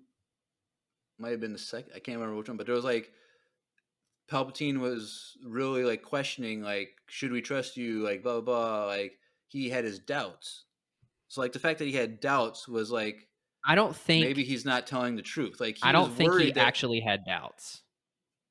I don't think Palpatine ever actually had doubts. I think Palpatine did that whole thing. It was all a test for Thrawn. But he was playing him the whole time. But so you would say then that Palpatine was wrong? What do you mean? Because Thrawn was lying the whole time. His whole like faithfulness to the Empire was more than his allegiance to the Sith. He wasn't lying though, because if you go back and read what Thrawn promises the Emperor, to the very end, he upholds that promise without fail. That might be true, but he is more. His allegiance is first to the Chiss than to the Empire. So like, but he didn't promise that to Palpatine, right? So like, it was a lie. Yes and no, though. Like he's like, yes, I can make it look like I'm faithful to the Empire more than I am to Chiss, but like on paper, no, he was completely faithful to the Empire too. No, I'm saying yes, he did that. He can make that look like that, but everything he did with the Empire was for the Chiss ascendancy. So that means that it was a lie. That his faithfulness to the Empire on paper was good and what the Empire wanted, what the Emperor wanted, but at the end of the day, it was a lie because the allegiance wasn't to the Empire; the allegiance was to the Chiss, and he was using the Empire for his But he never told Palpatine that he would be completely aligned with the Empire. He said that he would remain loyal to the Empire and he would give the Empire his allegiance. Right. But he never explicitly stated that he would remain loyal to the Empire more so than the ascendancy. Right. It's the way he worded it. At every point in these novels, he never technically goes back on his word because he was extremely specific in what he said. Right. But so I don't know if I would say it's a lie. So it was still done. It was like it wasn't a full truth though, which is still I consider still a lie. True. If you say a half truth, that's still 100% lie in my opinion, because your point is to deceive the other person. Sure. And deception is what the lie is. Sure. So, that being said, I think Palpatine being swayed so easily, I think it was too easily swayed. Just that one little confrontation at the beginning of the book, and saying, "Oh, there's threats out there. You need me. All right, here's a ship." Like, I didn't. Well, he also put him through the academy. As I know, a test but it was 3 months in the academy, and he also didn't get his ship right away. I know, it was hyperbolic language. Sure. Within 5 years, he was in charge of the Third Fleet. Like, yeah. Right, Drew? Yep. Everyone, Drew's still here. You're blurry, Drew. Is your focus off? No, I'm good. Well, yeah. There we go. Perfect. Hopefully that wasn't going that long, but all right. Well, that being said, anything else on that first book before we transition to Price is a terrible person. She became terrible. I would say she was very like heartless and like, but she wasn't like a bad person in my opinion, but she became more and more evil. She was always kind of a vile person. But she was just very more like, I don't know. I wouldn't say she was a bad person, or evil person as beginning. She was a very narcissistic and selfish person from the start. I'll say that way. Well, who isn't though? Like okay. Well, anyways. I just think I liked her story because I felt like she became corrupted. I wouldn't say she was always kind of like a strong, like, independent person who did her own thing and put herself first. And technically she kind of put Lothal first because everything she wanted was to take over Lothal and stick it to the guy that stole it from her. Yeah. But like, I felt like a lot of times she was just kind of like a regular person trying to earn a living on Coruscant, and she worked at the DMV on things just to like. She always had her sights set on higher things, though, and was always willing to do anything to get there at the expense of anyone. Right, but that doesn't mean she did bad things per se. All the time, I have to go back and look at the thing, but I didn't get the vibe that she was a bad She person. literally, like, there was a point where she literally throws someone under, one of her fellow mine workers, under the bus to frame them for like stealing money, and the person had like indigestion that night or something. Like she literally at every turn does stuff to make herself look good or get herself out of trouble. She's like the epitome of like the nasty Imperial person. Okay. But you gotta. Well, you weren't here for Andor. I was gonna say Jeremiah likes these weird. Oh no, I mean, there's nothing Imperial wrong with that. people. You can still like Price's character and not agree with her morals. Yeah, was I don't speaking really. more of the fact that you like cereal from Andor. Cyril, not cereal. He It's eats cereal. cereal. No, it's cereal. This man said Lucky Charms, Mhm. Fruit Loops from Andor. Anyways, so yeah, I really like the first book. Yeah, I was hoping that we were gonna get more with Price and Thrawn moving forward. Yeah, Like I thought that's what was set up to happen, and I thought that by how the first book ended, the Death Star was going to be a focal point, Stardust. but it became a focal point in the third book. Which, Yeah, whatever. yeah. All right. Well, when you're working your way up through the Empire, and you're having those late nights trying to get those oppressive bills written up and submitted and all that stuff, you need something to drink to keep yourself awake at night to get that work done. And what better way than to order some coffee from Wesley Andrews? What better way? Coffee and tea. Let's take a listen. Hey everyone, Andrew here. I'm pleased to tell you that the sponsor of today's episode is Wesley Andrews Coffee and Tea. If you don't know anything about Wesley Andrews, you definitely should. They're an award-winning coffee roaster and shop in Minneapolis, Minnesota, and they make fantastic coffee. The awesome thing is that whether you live in the Twin Cities or not, you can get their coffee beans delivered straight to your door by ordering them online. They even have a subscription service that ensures you never run out of amazing coffee. If you've been looking for some new coffee to try or a way to elevate your normal coffee routine, now's your chance. Head over to wesleyandrews.cc, use the code EMPIRERADIO, that's with a capital E and a capital R with no space at checkout, to get 15% off your first purchase of any bags of coffee or a coffee subscription. I can't think of a better deal. Get 15% off some great coffee, support a small business, and support your favorite Star Wars podcast.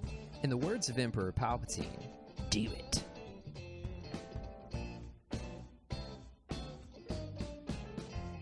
Do it. Do Do it. it. All right. Alliances. Yeah, the most annoying of the three books. So you find us at the end of the first book, but the worst Vader voice impression ever in the history of the universe is in this trilogy. So to be fair, I just want to make it known that the voice acting only had made an impression on me once. It only affected me once when I was reading, and I'm talking like when I first read through this with the audiobook. It's been like 2 or 3 years at least. I don't remember when it came out, but it's been a long time since I've reread these books. Would you have listened to it when it first came out? Yeah.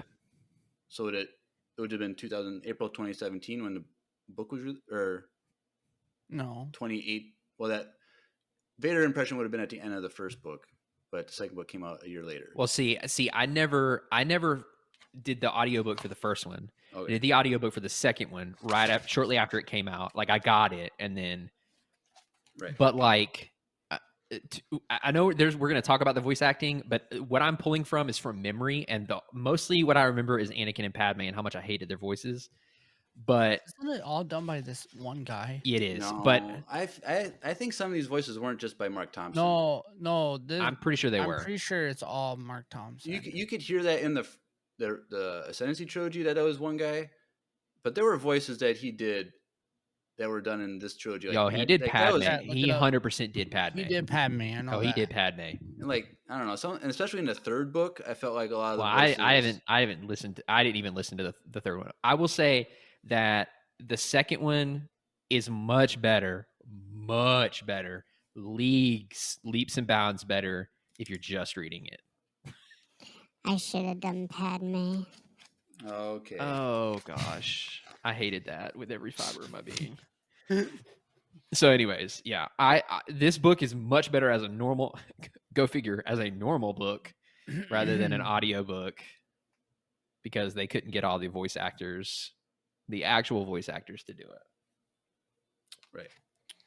And I didn't at first. It was hard to get used to Anakin's voice. I eventually got used to it.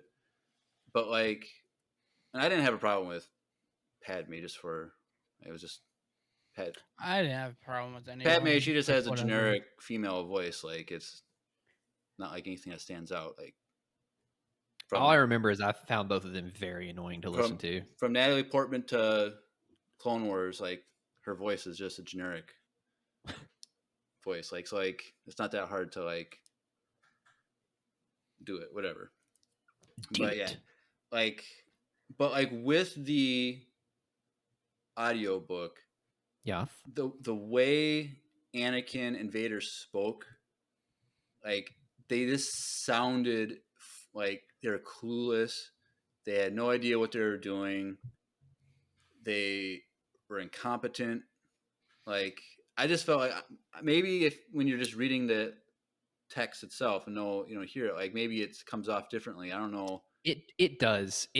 So there were definitely a few times that I thought to myself, Anakin's character doesn't fully match up because of how much we saw of him in the Clone Wars. There were a few moments where I was like, this Anakin's just a little weird. But I will say Vader to me, reading Vader, I was fine with Vader. Oh. Because I always pictured Vader as someone who was intelligent and could read situations. But in this book, I felt like he was just clueless. And so I get what you're saying. I completely get what you're saying. It's interesting because this book really made a better tie for me between the person who was Anakin and the person who is now Vader. Because, like, Anakin was a really good tactician. But if you put Anakin beside Thrawn, Anakin's a child when it comes to this stuff. Like, Anakin was good. He was a good warrior, but Anakin was always better rushing into things and just overpowering the enemy and, like, destroying stuff. Like, that's a fact. And I think that this version of Vader was really good at showing, like, just because he's Vader doesn't mean he got smarter. It's still Anakin's mind in the suit. And he still has the same quirks as Anakin. He still does things similarly to Anakin. And I think that which is why Thrawn figured out it was him. Yes. And I think that was a really well done part of the story.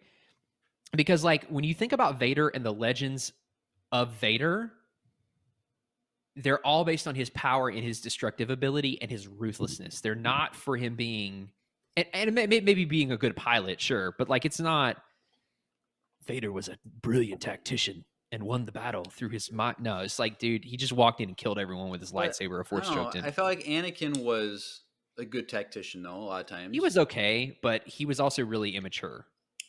But, and also with Anakin, a lot of that stuff that we saw of him being a good tactician was Obi-Wan's influence too. Yeah. I don't know. I would have to go back, but yeah. I don't know. But I guess we see, like I said, like, what would Obi-Wan do? You know, I have that tattooed on my chest, actually. Do you really? No. Can we see it? Nope. Only family friendly. I was. Let's not go there. Anyways, Patreon. I will say this. The back and forth thing was really annoying for me.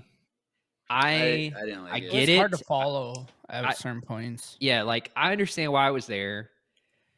You have to use the past to inform the present. You have to, Mokivja, or however you pronounce it, is a thing in both, and it's significant because of the Grisks and stuff and whatever. I was really confused. Like, I still am confused on the connection. Yeah, same. But, like, I think that, like, I feel like the whole point of that backstory was to show how Thrawn came to the conclusion that Vader was Anakin, to inform that. Because I remember telling Micaiah, I was reading, we were both reading in bed, and I remember saying something to her about how every time it jumps back to Anakin and Padme, I rolled my eyes and I wanted to put the book down, like at least 3 or 4 times.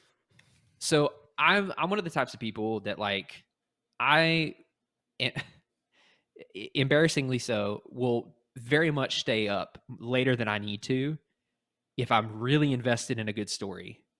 Like if I'm reading and it's really good and it's a cliffhanger, I'm like, I can stay up 30 more minutes. I can stay up another hour. I'll read another 3 chapters. Like, it's not a good habit. I miss those days.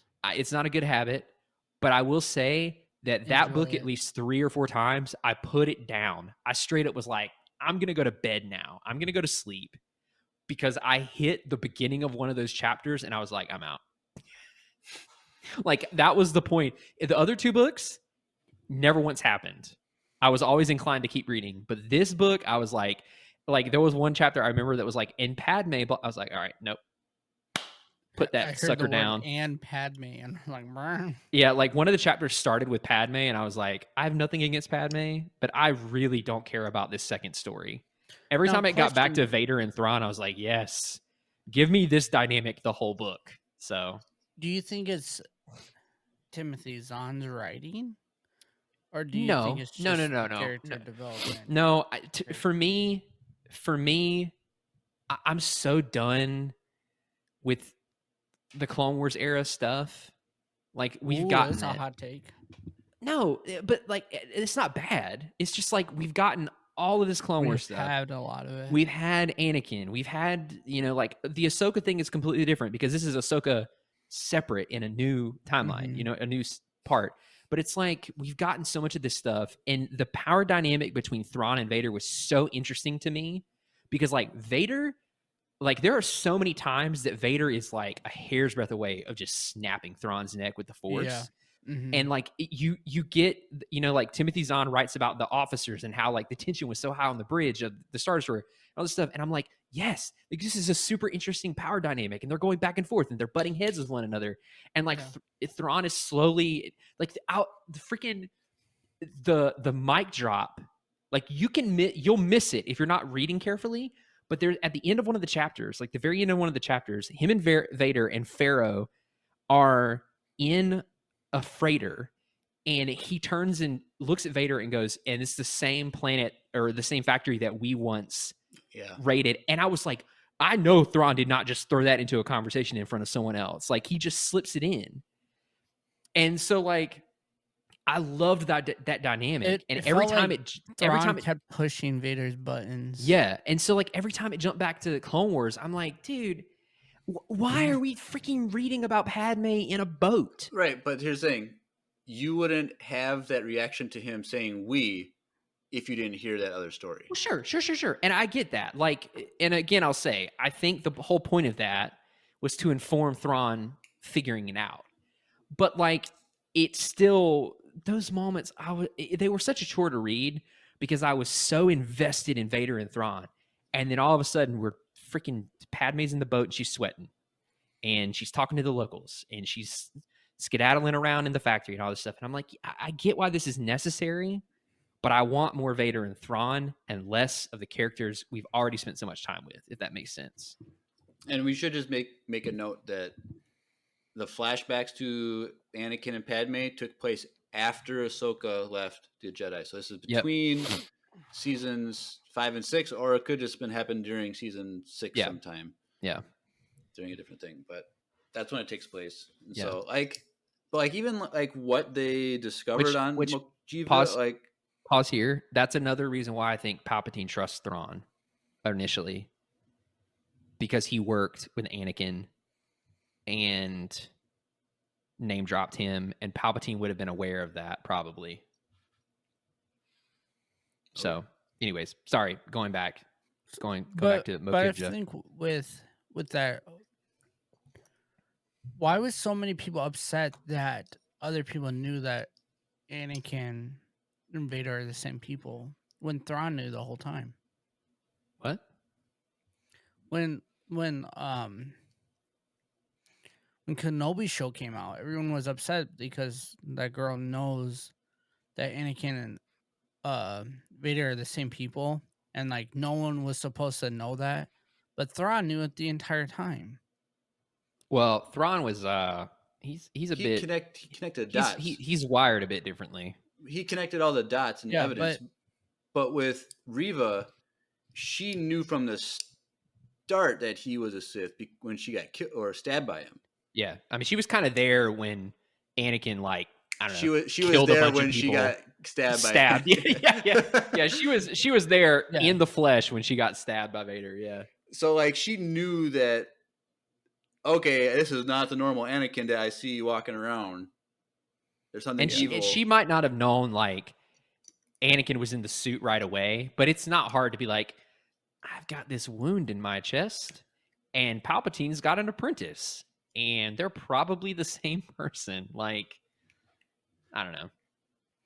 Right. Well, and also she could.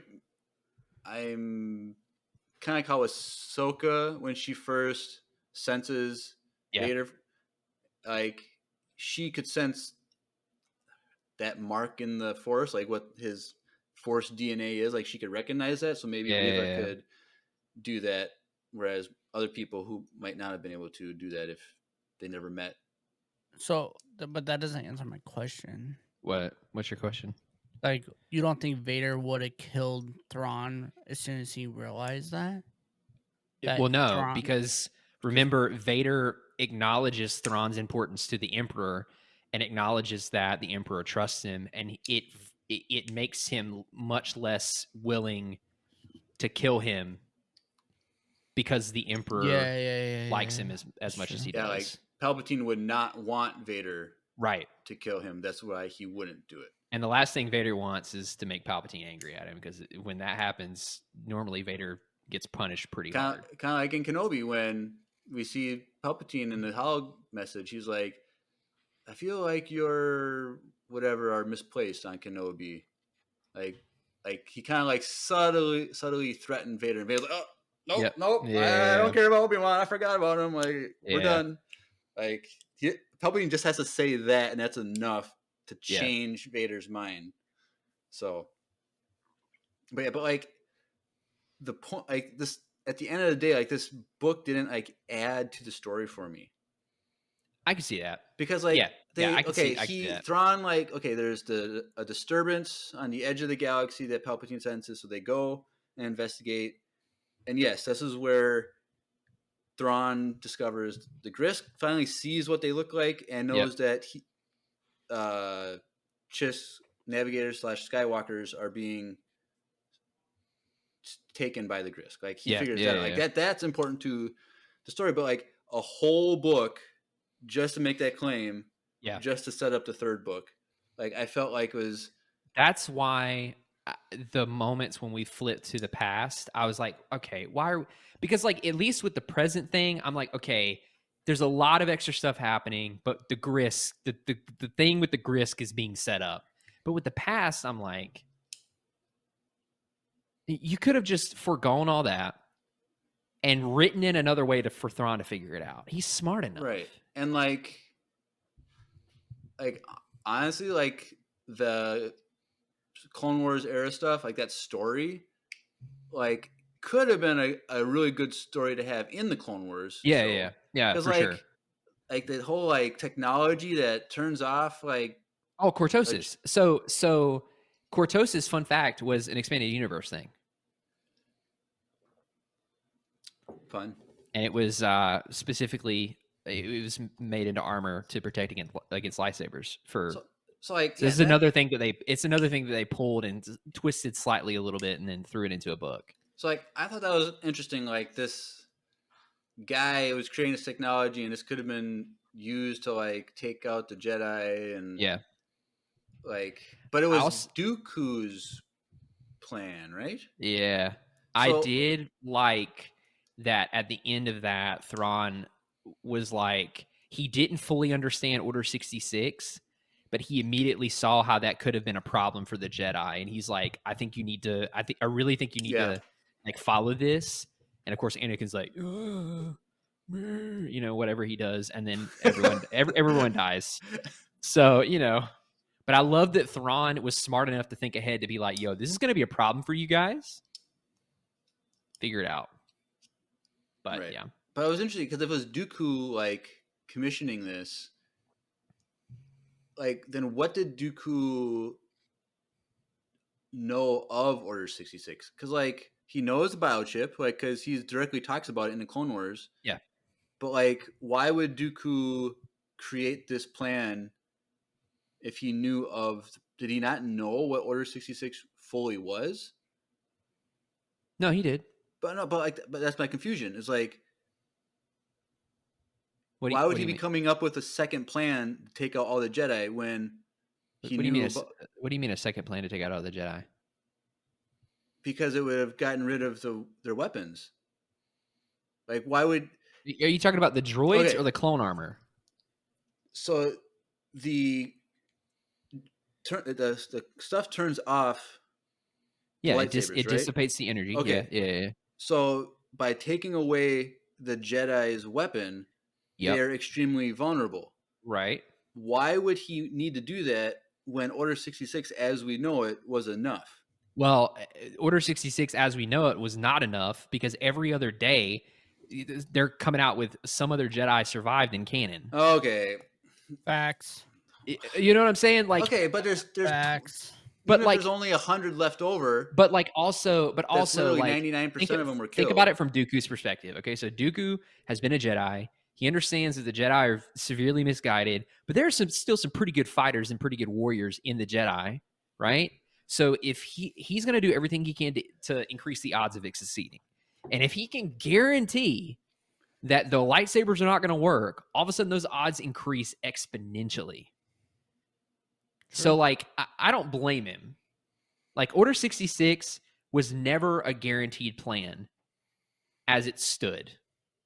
As we know, lots of Jedi made it out alive. But like, if all the clones had that armor, like think about that, dude. That would have been, Yoda might not have even survived. I don't know. At least not in the same, he wouldn't have come out unscathed. I don't think that a lot survived as a... yeah, there's at least like... Kanan Jarrus. Yeah. You have Obi-Wan Kenobi, Yoda. Quinlan Vos.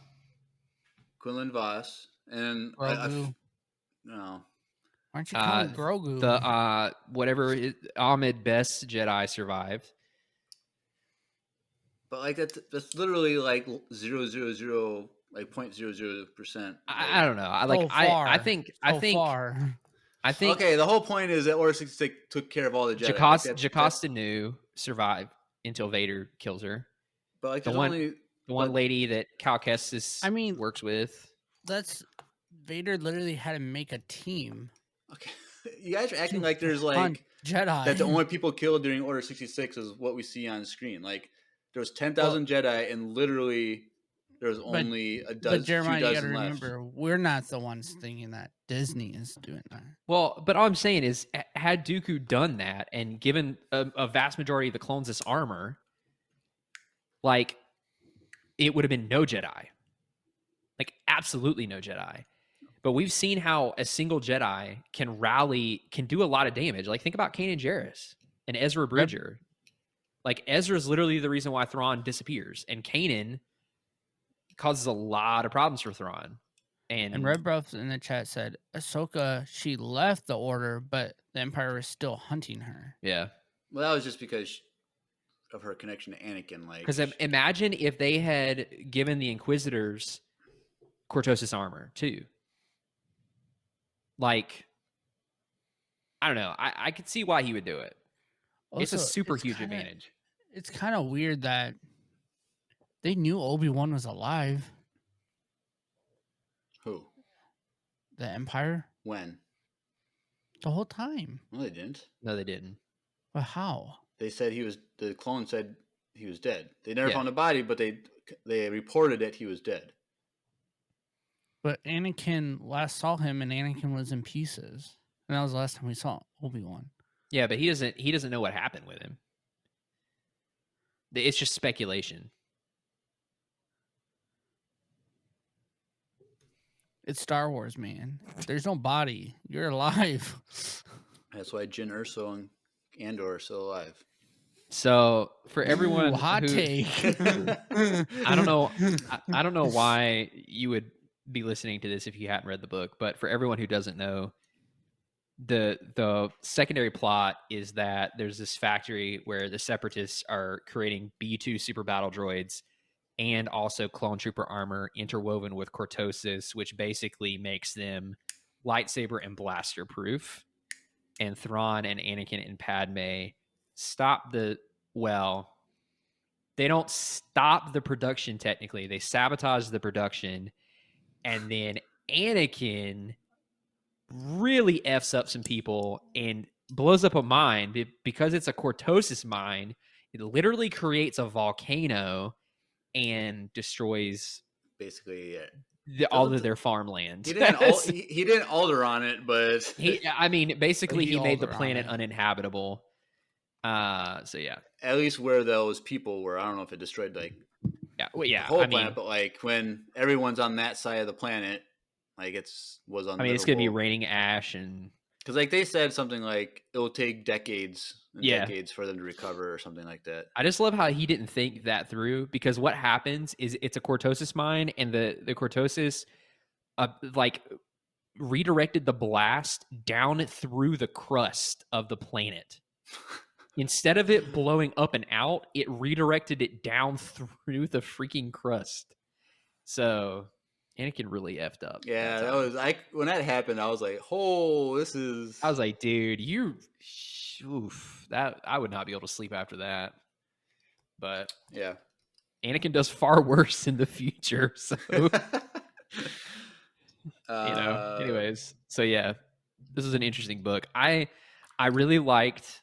Obviously, I love the Grisk thing. I love that subplot. Which made... But that was what was confusing. Like, what was the connection to the Grisk in that factory? So... I was really confused by that. The Grisk had been... So basically, it's implied that the Grisk were the ones who led the Separatists to learn about the cortosis. They had been watching the Republic... like if not from before the Clone Wars, very early on in the Clone Wars, and had a presence in the Outer Rim near the Unknown Regions, and it is very heavily implied that they kind of had the invisible hand into leading them to do the cortosis thing. So I guess then that would answer my question from earlier about Dooku. Was because the Grisk, they're able to influence people to make them do things and make them really kind of follow the Grisk in a sense. Yeah. So did they influence Dooku, where he was deceived by the Grisk as well? I don't think that they influenced Dooku. I think that they influenced people that had Dooku's ear. Indirectly, maybe. But I don't think Dooku would have been... I'd like to give Dooku a little bit more credit than that. Okay. He was a smart guy. He was a really smart guy. But yeah, so basically the reason there's a tie to the factory is because they knew about the cortosis, and the reason why Thrawn comes to that conclusion is because they use cortosis in the inner workings of the gravity well projectors that they used to pull people out of. So basically it showed that the Grisk had been watching the Empire or the Republic for a very long time, and had these types of plans at least envisioned, if not they were already enacting them long before Vader and Thrawn were there, which just further kind of reinforced this idea that the Grisk were like a much larger threat than people realized. And again, they should have been... No, I'm not going to go there. Anyways, so it was like, I love the Vader and Thrawn part. Loved it. Had we gotten a full book of that, this trilogy would be untouchable. But the Clone Wars thing, we spent too much time with Padme as the sole main character of a chapter. Way too much time. Yeah, there are multiple chapters like that. Like, dude, I have nothing wrong with Padme as a character, but like, this is a Thrawn book. Like, it's fine if you have other, like, I get it. There's lots of characters, like, that's fine, but like, don't. For me, it was like, why are we shifting our focus completely here? That's why that influenced my initial thoughts that the second book was not something Timothy was on. I can see that.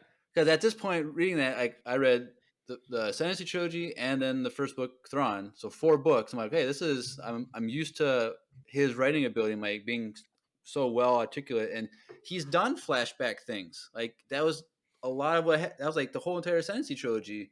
Like he can do flashback things, and it's not distracting. Yeah. And we get this story, and I'm like, at the end of it, I'm just like, I have no idea, like why this story matters. Like it was just so. Like I think like that this is not something that was in his character to do. Yeah. Well, so I think it's very much worth noting that your experience and my experience reading these books was very different because you read the Ascendancy Trilogy first. Right. So when I was reading through them in real time, I got these 3 books first. And it was still at kind of the height of like the Clone Wars thing, you know, season 7, and it was still very fresh. Like Anakin and Padme were still very much like they haven't been used in a while, you know? Right. But everything was still really fresh on the Clone Wars. So for me, when I first read it, it didn't feel like so much of a weird departure. And then when we got the Ascendancy Trilogy, it felt like, oh, we are now reinforming, and we're taking a lot of time to reinform the character of Thrawn, who he is, where he came from, and then we're like really diving into the Grisk thing. So like I could totally see how if you read them the opposite way that like you did, how like that would be really jarring. Because and the thing is, like to go off that, in the Ascendancy Trilogy, it was the first book, Thrawn meets Anakin. I think it's the second one. I don't know. I thought it was the first one because he goes off with Chiri, right? But that's like right away. Like I think. Yeah. Anyways, but anyway, my point is like it just says they go on a mission. Yep. Like he goes out to lesser space, which is what the main galaxy is called, and he meets Anakin. And while he's going off to try and find Padme. And Thrawn's like, oh, I saw a ship go this way, blah, blah, blah. Like, so then you see that they go off the mission, and then he comes back, and we don't know what happened. I'm like, so I was, like, hyped to see, like... Oh, yeah, because he comes back with the shield. The shield generator. And you're like, oh, dude, so it was so funny because my experience was I had that, and then he goes off, and I'm like, oh, that's what he did. Dude, that would be really disappointing, I feel like. So, that's what my point is, like... I was like, what is this mission that they went on? That's funny, actually. I was hyped to go see what happens, and then I was like, what is this? Whiny Anakin again? Yeah. It's so funny because when I read them the way that I did, the fact that they mentioned it in the Ascendancy Trilogy made it a little bit more bearable because I had read it first. Right. But like, man, I totally understand how that would have had a really... Yeah, that would have sucked, but I get it. Yeah. So anyways, this was fine. It was fine. It was a good book. I enjoy it. But the back and forth was really confusing, and especially because the settings were like mostly the same too. Right. Like it's a really same bar. Like it's a very interesting literary technique, and I get that, but like it was. It was definitely hard. I would imagine it was much easier with an audiobook because the voices were very distinctly different, at least most of them. But like for me reading it, it was like, oh, freaking, okay, we're at the bar. Okay, Thrawn's here. Okay, Vader's here. So we're in the present now. And, so. Yeah. Anyways. But even with audiobook, it's still kind of hard. Parts of it is. So, Drew, what did you think? I feel like Jeremiah and I have been doing most of the talking for this one. So, what did you think of the second book? I mean, I liked it more than Jeremiah, but Okay. I had the same Fair. experience as you, where I read these books when they first came out. Yeah. So I didn't have like a 3-book build up to these books, you know. Like Yeah. I read them when they originally came out. This was like the 4th Star Wars book I ever read. Oh, Like I read Lost Stars like 10 Lost times. Stars like 3 times before this. I read the Plagueis book, then the book Oof. before this one, and then this one. So like that sucks. yeah, this one I remember when I first originally read this book, I took like 6 months off Yeah, in between like, it. Like dude, when Lost when Stars. the 3rd one came out, or when they announced the date for the 3rd one, is when I went back to this one and finished it. That's funny. Because I remember it was hard for me to get through because of the whole Anakin Yeah, jumping and that around. sucks, dude. You did Lost Stars, Plagueis, the first Thrawn, and then this one. Like those are Plagueis three. was the Those are first- 3 heavy hitters, dude. Yeah, Like Plagueis was the first book I read. Actually, no, I lied. What was those books to lead you up to episode 7? oh, Aftermath. What was the name of those books? Aftermath. I read the Ugh. first Aftermath book, and I liked it. Hindsight, Dude, my first Star Wars novel. We can just go around and share our first Star Wars novels. Mine was Tarkin. I have not read that one. Yo, if you haven't read Tarkin, read Tarkin. Tarkin It's on my is list. I was thinking for our Q&A, like, what book should we read next? Tarkin, dude. Well, And I was Tarkin thinking is that, really or do we good. want to do phase 3 of High Republic to finish the story that we got? from Yeah. I mean, we Starlight can. Beacon. So I there's a want you guys book. to read The Lost Stars, but There's a book That's that fine. is it's a 3-volume compilation, and it's like the rise of the rebellion or something, and it's Tarkin. So I don't know if you guys knew this. There's a novel that completely covers Kanan and Hera's meeting, and Kanan's like part of his initial like adult life as a Jedi in hiding, and how Hera pulls him out of that and pulls him into the fight. It's really good. It's really good. So there are 3. I'm not going to take the time to look, but there are 3 novels in that one, and Tarkin's one of them. So you mentioning Kanan and Hera. So there's just something on Facebook is something about the Ahsoka series and about how Jason is supposed to maybe be in the show. Yeah, And he has a Lego figure. Yeah, so I was reading in the comments on this picture that ever posted, and someone was like, "Everyone says Kanan is the father," and like it's not. Like when you go back and watch that scene, who does the camera zoom in on after he said when Sabine's like, "But we all know what his father was like," and you go back and look at the clip, and when Sabine says that, it zooms in on Chopper. And the guy was like, "Chopper's to Jason's dad." God. No. Anyways, but so yeah, the second Thrawn book was good.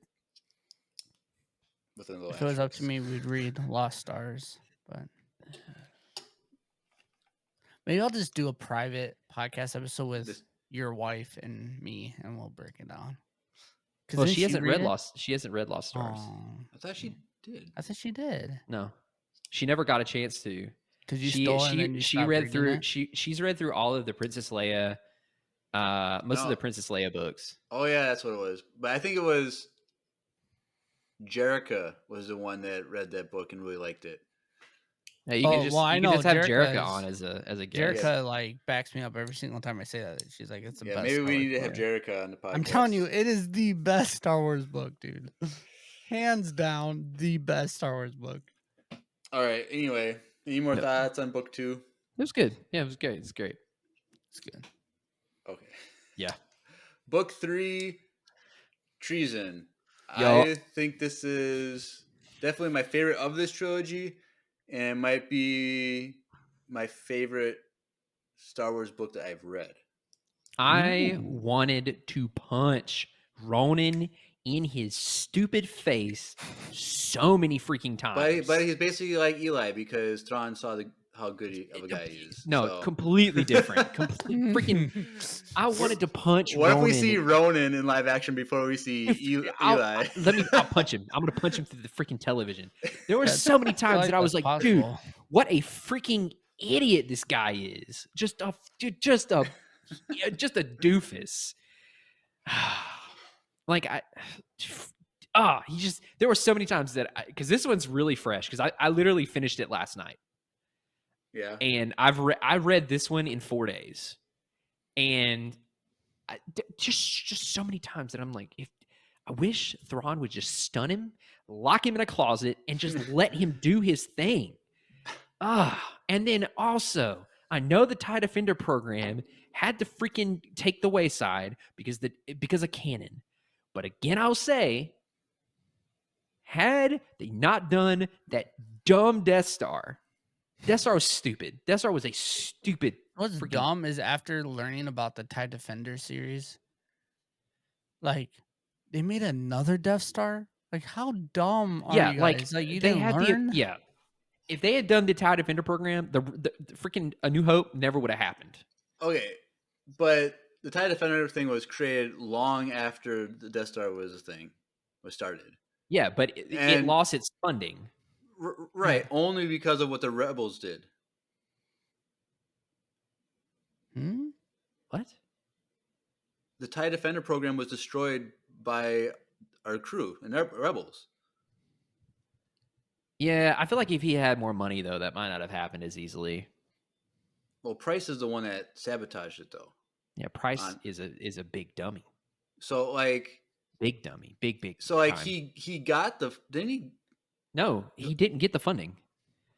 No, he never did. Because at the very end, Ronan, after all that Thrawn has done for Ronan is like, yeah, he uncovered this whole freaking conspiracy that Savitt has been doing, literally stealing from the bats, but didn't deal with the dang freaking bats. And I'm like, you're gonna be that petty? I really think though that he still would have gotten the funding back though. Like based on those episodes, I think the Emperor would have been nah, because the Emperor just lets his people do whatever the frick they want. And Tarkin, but wasn't Tarkin on the TIE Defender side though? No. Oh, hold on. No. Hold on. My internet went out for a second. You're still recording on my side. Are we gonna? It flickered and said it got disconnected and connected. That's on you. I mean, it's up to you. Have been glitchy glitchy on my end all night. Just so you know, Jeremiah. I don't know. I think we're gonna keep going. Okay. We're gonna say hope for the best. Either this third book is not being recorded at all, or it is. So Tarkin wasn't pro Defender. He was pro getting Stardust from Krennic. Yeah. So the whole reason why Tarkin wanted Thrawn to do the thing was because he wanted to be seen as the person who brought in help after so long of Krennic trying to do it and not being able to. Tarkin wanted to show that he was a better administrator than Krennic. Just wanting Krennic's job. Exactly. Tarkin didn't care about the Defenders. He also didn't plan either. But what? Either way, he was going to try to take someone's job. But I thought in Rebels, Thrawn Tarkin was on the fence between the two things. I think he was the whole time. Because he brings up Project Stardust in season 4, I think. Yeah. Rebels, like so, I felt like he saw like how great the TIE Defenders were, but like the Death Star was kind of like that temptation off in the distance that he wanted. Dude, again, but like I feel like with the destruction of the factory, like or saying without the being destroyed, I felt like eventually Thrawn would have been able to get the funding back after Stardust was finished, right? So like would have taken another decade or 5 or 6 years or whatever. Well, I think the TIE Defender game was pretty much solidified. They just had to like get the funding to start the production of it. Right. No. What I'm saying is he would have had to wait another 5 or 6 years for for Stardust to be finished before he got the funding to do it again. But Stardust was finished a year after book 3. Was it that soon? Well, season 4 ends about a year or less than from before A New Hope. Is it really that close? Yeah, Yeah. it is. Oh, it's still a year. So because it parallels the same timeline as. But the thing is that Andor. even if they would have started getting funding back, it would have been too late. It would have blew up, and then they would have went and just built another Death Star, Right, a bigger one. But if the factory wasn't destroyed, the Death Star was going to be destroyed either way. Yeah. And so then, if the factory was still there and the program was still in production, they would have just pivoted to that, even though. Yeah, I mean, Death Star 2 is probably already being made before it would have had to have been. One was. Yeah. Because Star Killer Base was in production. Another idiotic idea. Right after Clone Wars. Oh, so, yeah, it was. Because Cal Kestis goes to Ilum, and it's already being turned into Star Killer Base. Yeah. But, yeah. Well, all I'm saying is... Palpatine didn't see that. Ronan is a big dummy. And Thrawn also called out that it was a big tactical error going with Stardust rather than the Defender program plus the Star Destroyers and stuff. Just so but stupid. he was against Stardust because of the threat it would pose on the Chiss. Not necessarily. Right? Isn't that what? I don't think that was the initial and the driving factor behind it. He thought that the compiling of the money and the resources into one singular thing like that was a huge tactical error. Oh, right. Because the Navy, consisting of powerful ships and support fighters, was a much better way to cover the galaxy. Right, so, I agree with that. But didn't he say something about his fear that it could be used against the Chisto, the Death Star? Which I don't think he ever. There's something. I think Palpatine says, "Are you afraid that I'll use it against the Chiss?" In a conversation with Thrawn, and Thrawn's like, "No," or something like that. He's like, "I've thought about it, but I'm not worried about it,or something." I don't know. There's something like where I felt like part of his motivation was because he feared the Death Star. Yeah. But so yes, for everyone who doesn't know, this story is all Thrawn this time in the present day, but it's before Rebel Season 4. It's like right before Rebel Season 4. Well, it's in the middle of. Well, yeah, because he leaves. He leaves because what was the? He gets called at the beginning, right? At the beginning of the book, it states a specific event that happened. Oh, Hera was taken prisoner. Yep. When she goes to attack Lothal and she gets captured. Yep. And then that's when Kanan goes to rescue her, and then they die, and the factory gets killed. Which I'm surprised they didn't mention the death of Kanan Jarrus and the destruction of that thing, of the factory in this book. I wonder if because he was dealing with the Grisk, maybe he didn't know yet. Right, but he gets the message from Palpatine. I got this thing I need you to put together in your ship. Yeah. And bring Ezra Bridger, which took place after the Temple on Lothal was after Kanan died. Yeah, that's true. So, like, I was really confused, like, why that wasn't mentioned and why the TIE Defender factory wasn't mentioned that it was destroyed. Like, man, I really think maybe he didn't know yet. Possibly. And Palpatine just didn't tell him. Like, right. I don't know. So the whole story is that he's pitted against Krennic for the funding to go to either Stardust or to the Defender program, and he has to take care of these bats that are causing problems for the supply lines for Stardust. These space bats, they're basically oversized Minox, and I think they're Galax. Yeah, something like that. And come to find out, it's actually a criminal. There is a problem. There was initially a problem, but now the problem is actually there's a criminal conspiracy under one of the other Grand Admirals that they're stealing turbo laser defense parts from the supply lines, and that Eli figures out. Yeah. So there's this whole thing of like uncovering the treason. There are these really cool 2 Death Trooper characters, Pick and Waffle, that I actually thoroughly enjoyed. Yeah, it was especially seeing Death Troopers like out of their armor and like it was cool learning about it because they're like maybe like Ronan was like talking about like the rumors of who they really are, like were they genetically modified people that blah blah. Like, I know people have had the theory that they're leftover clone troopers. I don't think that's the case. I've never heard that. Yeah, I just heard people like that's because they're so good and elite, and if they're genetically modified, it was because they're So it's worth noting that Death Troopers have very tall but slender builds. Like that was like their whole thing was like they were taller than the average person. They have a bigger stature, but they were more slender. They were really muscular, but they weren't like the Hulk muscular. Right. Like they were genetically modified to be that way because of the stuff that they had to do. But I thought it was cool. I thought it was cool to see them. I like the ISB guy, the agent on the ground, when they go to uncover he was the locksmith. He was a slicer.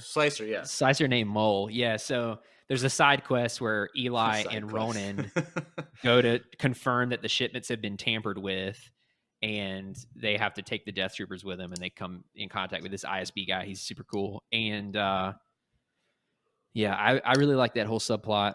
Ronan is stupidly annoying because he's an assistant director under Krennic. He has a stupid cape, and Krennic puts him on Thrawn because like the whole thing is like Thrawn. They're like, Thrawn, you'll get the funding for Stardust if you can come solve the Gallic problem in a week.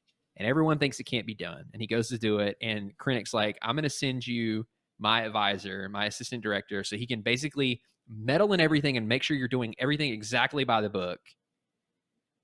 And he just interferes with everything the whole time. It's freaking annoying. And then he double crosses everyone. He's supposed to, though. Yeah, I know, but it's still annoying. Like, because at every turn in his monologues, he's basically a Krennic fanboy. Like there's so many times there's like he's like literally like everyone in the galaxy is trash except for the almighty director Krennic, who I love and admire with all of my heart. It's like dude, I agree with you that he was annoying, but when he was the most annoying, it was because he was, in a sense, playing the part of trying to sabotage Thrawn. Oh yeah, sure. And so like when he goes with the Death Troopers and Eli go to that planet, and like he has to play along with Eli saying that he's Night Swan. He did a pretty good job. Like that's the thing. Yeah. Like that's what he naturally is able to do. Like when he's actually focused on a mission and doing what he's supposed to do. Right. And Thrawn sees that, and that's why Thrawn recruits him to join the Ascendancy. And he's super. When he saw what's the Chiss girl's name? Vanya. Vanya. When he noticed her flinch before the guy tripped, like dude, him seeing that and figuring it out, and like I don't know what's going on. Like, is Thrawn actually on a mission to like find? I was like, bro, please don't ruin this whole thing. When he was having that monologue, I was like, this dude is about to blow up this entire operation because he is just so misinformed.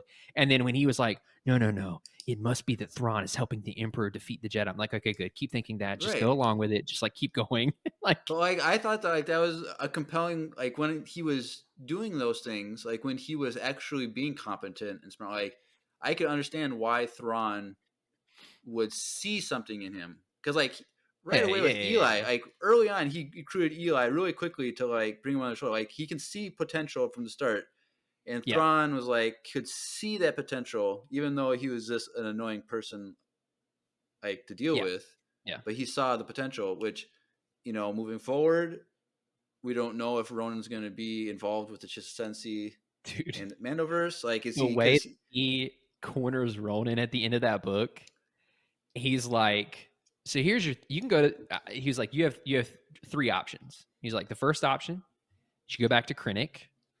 And because, so Thrawn, at the end of the book, Thrawn recommends to Krennic, Tarkin, actually it's just the 2 of them, Krennic and Tarkin. He recommends that Vader be put in supervision over making sure that Stardust remains safe. He's like, Vader is the only person in the Empire that can foresee the threats to Stardust. He's like, this is a bad idea, but if you're going to keep going with it, you need Vader to defend it because he'll be able to see the threats and he will also be able to take care of them. So he recommends that, and Tarkin's like, I will request this to the Emperor. So he looks at Ronan and goes, you have 3 options. You can go back to Krennic and go back to Stardust. Vader's going to show up. He's going to sense your animosity towards the Emperor because, like, multiple times Ronan, like, pretty much just smack talks the Emperor internally. He's like, you're going to die. Vader's going to kill you. He's going to see through you. He's going to kill you. And then he was like, the second option was that he was like, you could run. You could not go to Stardust and you could, go into hiding or something in the galaxy. You're still going to die. They're going to find you. Or you can go to the Ascendancy and you can get away from all this and you can go join us. And he's like, no, I'm never going to do that. Like, that's a terrible idea. And then, like, there's one point that Thrawn is like, okay, you're going to die. And I think he says it twice. He, like, says it and then Ronan, like, argues again. He's like, okay, you're going to die. I was like, dude, you're being so straightforward, but I get it. And then That's Ronan's how Thrawn is, though. fine, I'll go. But he chooses to go, but he still, like, has his own agenda of, like, does not like this idea. Right. Arlene doesn't like any idea in this book. But, like, that's true. He's on the fence, like, what he's actually going to do. Like, he's kind of going with his own agenda of, like, sabotaging Thrawn still, or, like, trying to discover what is really going on. And so yeah, it'll be interesting to see if he pops up at some point in the Mandoverse, if he's still there, or if he's just kind of like a throwaway person that no one cares about anymore. But, like, yeah. But this is the book. This is the book that we get the most Grisk action. Most Grisk action, and we finally get to see, like, what I really liked was when, Arlani shows up and, like, they're, like, fighting together, and then, like, they say, hey, long time no see type of thing, and they're on the ship together. And I really felt for the first time, like, in all that we know of Thrawn in these 6 books and in Rebels, like, this was the first time I really felt like Thrawn had his back up against a wall when he was talking to Arlani at first, and Ronan was like, they're on an alien ship, they're talking to aliens, he's working with aliens, and, like, Ronan was making his threats, and I really felt like Thrawn was really struggling to keep things together from falling apart really quick. I don't know if he was struggling. I think this is the first time he was really challenged, but I don't think he was ever struggling. I think that's the same thing to me. Because, like, it was something like where it could have fallen out of his control right away. Like, at any moment, Ronan could have been like, nope, I'm calling this in. You're conspiring with just, like, it could have been over. He could have done anything. Like, and I felt like he knew Thrawn at this moment was like, this is a pivotal point. I don't have full control over this situation. And, like, you could tell, like, maybe it was just with the acting in the audiobook, but, like, I sensed panic a little bit in Thrawn's voice. Oh, see, this is a different experience so, like, that's why I was kind of asking, does the acting count as canon? Like, if Thrawn is portrayed as panicking with the audio, does that mean that that's canon? Like, that panic is canon, whereas when you're reading it, you don't see that, and like, so it's like, I'm wondering, like, how that plays into canon, which is a weird thing to think about. Yeah, I don't know if it carries the same weight, because I feel like for them to accept it as canon, they would really have to go through the same level of quality control and story keeping and acting direction that they would show, and also that it would. I mean, like, it would have to be put under the same scrutiny as the story itself. You know? Well, I know that someone at the panel I went to in Minnesota asked that question about like to Timothy, like, how did you feel about like the audiobooks? Did you listen to your book being read through an audiobook? Yeah. And he said that he listened to it and higher ups, like, they approve it, and he approved it. So in my opinion, I feel like Jedi are evil. if Timothy approved that, then he probably approved the way it was portrayed. Yeah, maybe. Yeah. But But yeah, yeah. so I really liked how tense that scene was. Yeah. Because like I felt like, because I didn't know what was gonna happen. I don't know what happened in the story. Like, and it's called treason, and like Yeah. who's being accused of treason? Who's like what's going on? Like, is Thrawn going to be officially accused of treason, and it's gonna like he has to like run, and he just goes to Lothal to like pretend like he's when I was reading through these books originally, and I didn't have the full context of hindsight, like it really many times I was like, yo, when is this gonna go really bad for Thrawn? Like I knew he was in Rebels, like right. But at the same time, like leading up to this, especially in book 2, where his allegiance is being questioned so much by Vader and stuff, and then it being called treason, I'm reading through it and I'm like, oh, this doesn't look good. Like the Chiss are here, and then like Ronan is looking for every opportunity to like throw him under the bus, and like I was like, oh, like at every turn I was like, oh no, and then he would like outsmart it, and I'm like, okay, good. But then there would be another situation like 2 pages later, and I'm like, oh no, again. I was really relieved at the end of the book. The first time I read it, I was like, okay, good. It's not Thrawn. It was just the other Grand Admiral. Savit. Is that how they pronounce his name? Savit, yeah. It's not Savit? No, Savit. Oh, okay, Savit. That's good to know. So, yeah. So I really like that. I like the fact that I just like the idea that how he was just told to go figure out these Gallic bat things, figure out what's going on, and he stumbles upon like these whole conspiracy. Yeah, he runs into Aralani, like he figures out the turbo blaster thing. Like this is a ton of stuff that happened. Yeah, and I was like, I just really liked everything, like them chasing down Gris ships, like when they rescued the Chiss girls from the one ship. Yeah. Right, that was his book. Yeah. Yep. And so like it was both. So there were a group of Chiss girls in the second book that they rescue, and then there is a single navigator that they rescue. Right. Chiun, I think her name is Chiun. Chiun. Yeah. Chiun. They rescue here, and that's who she comes in contact with. Vanya, who has second sight.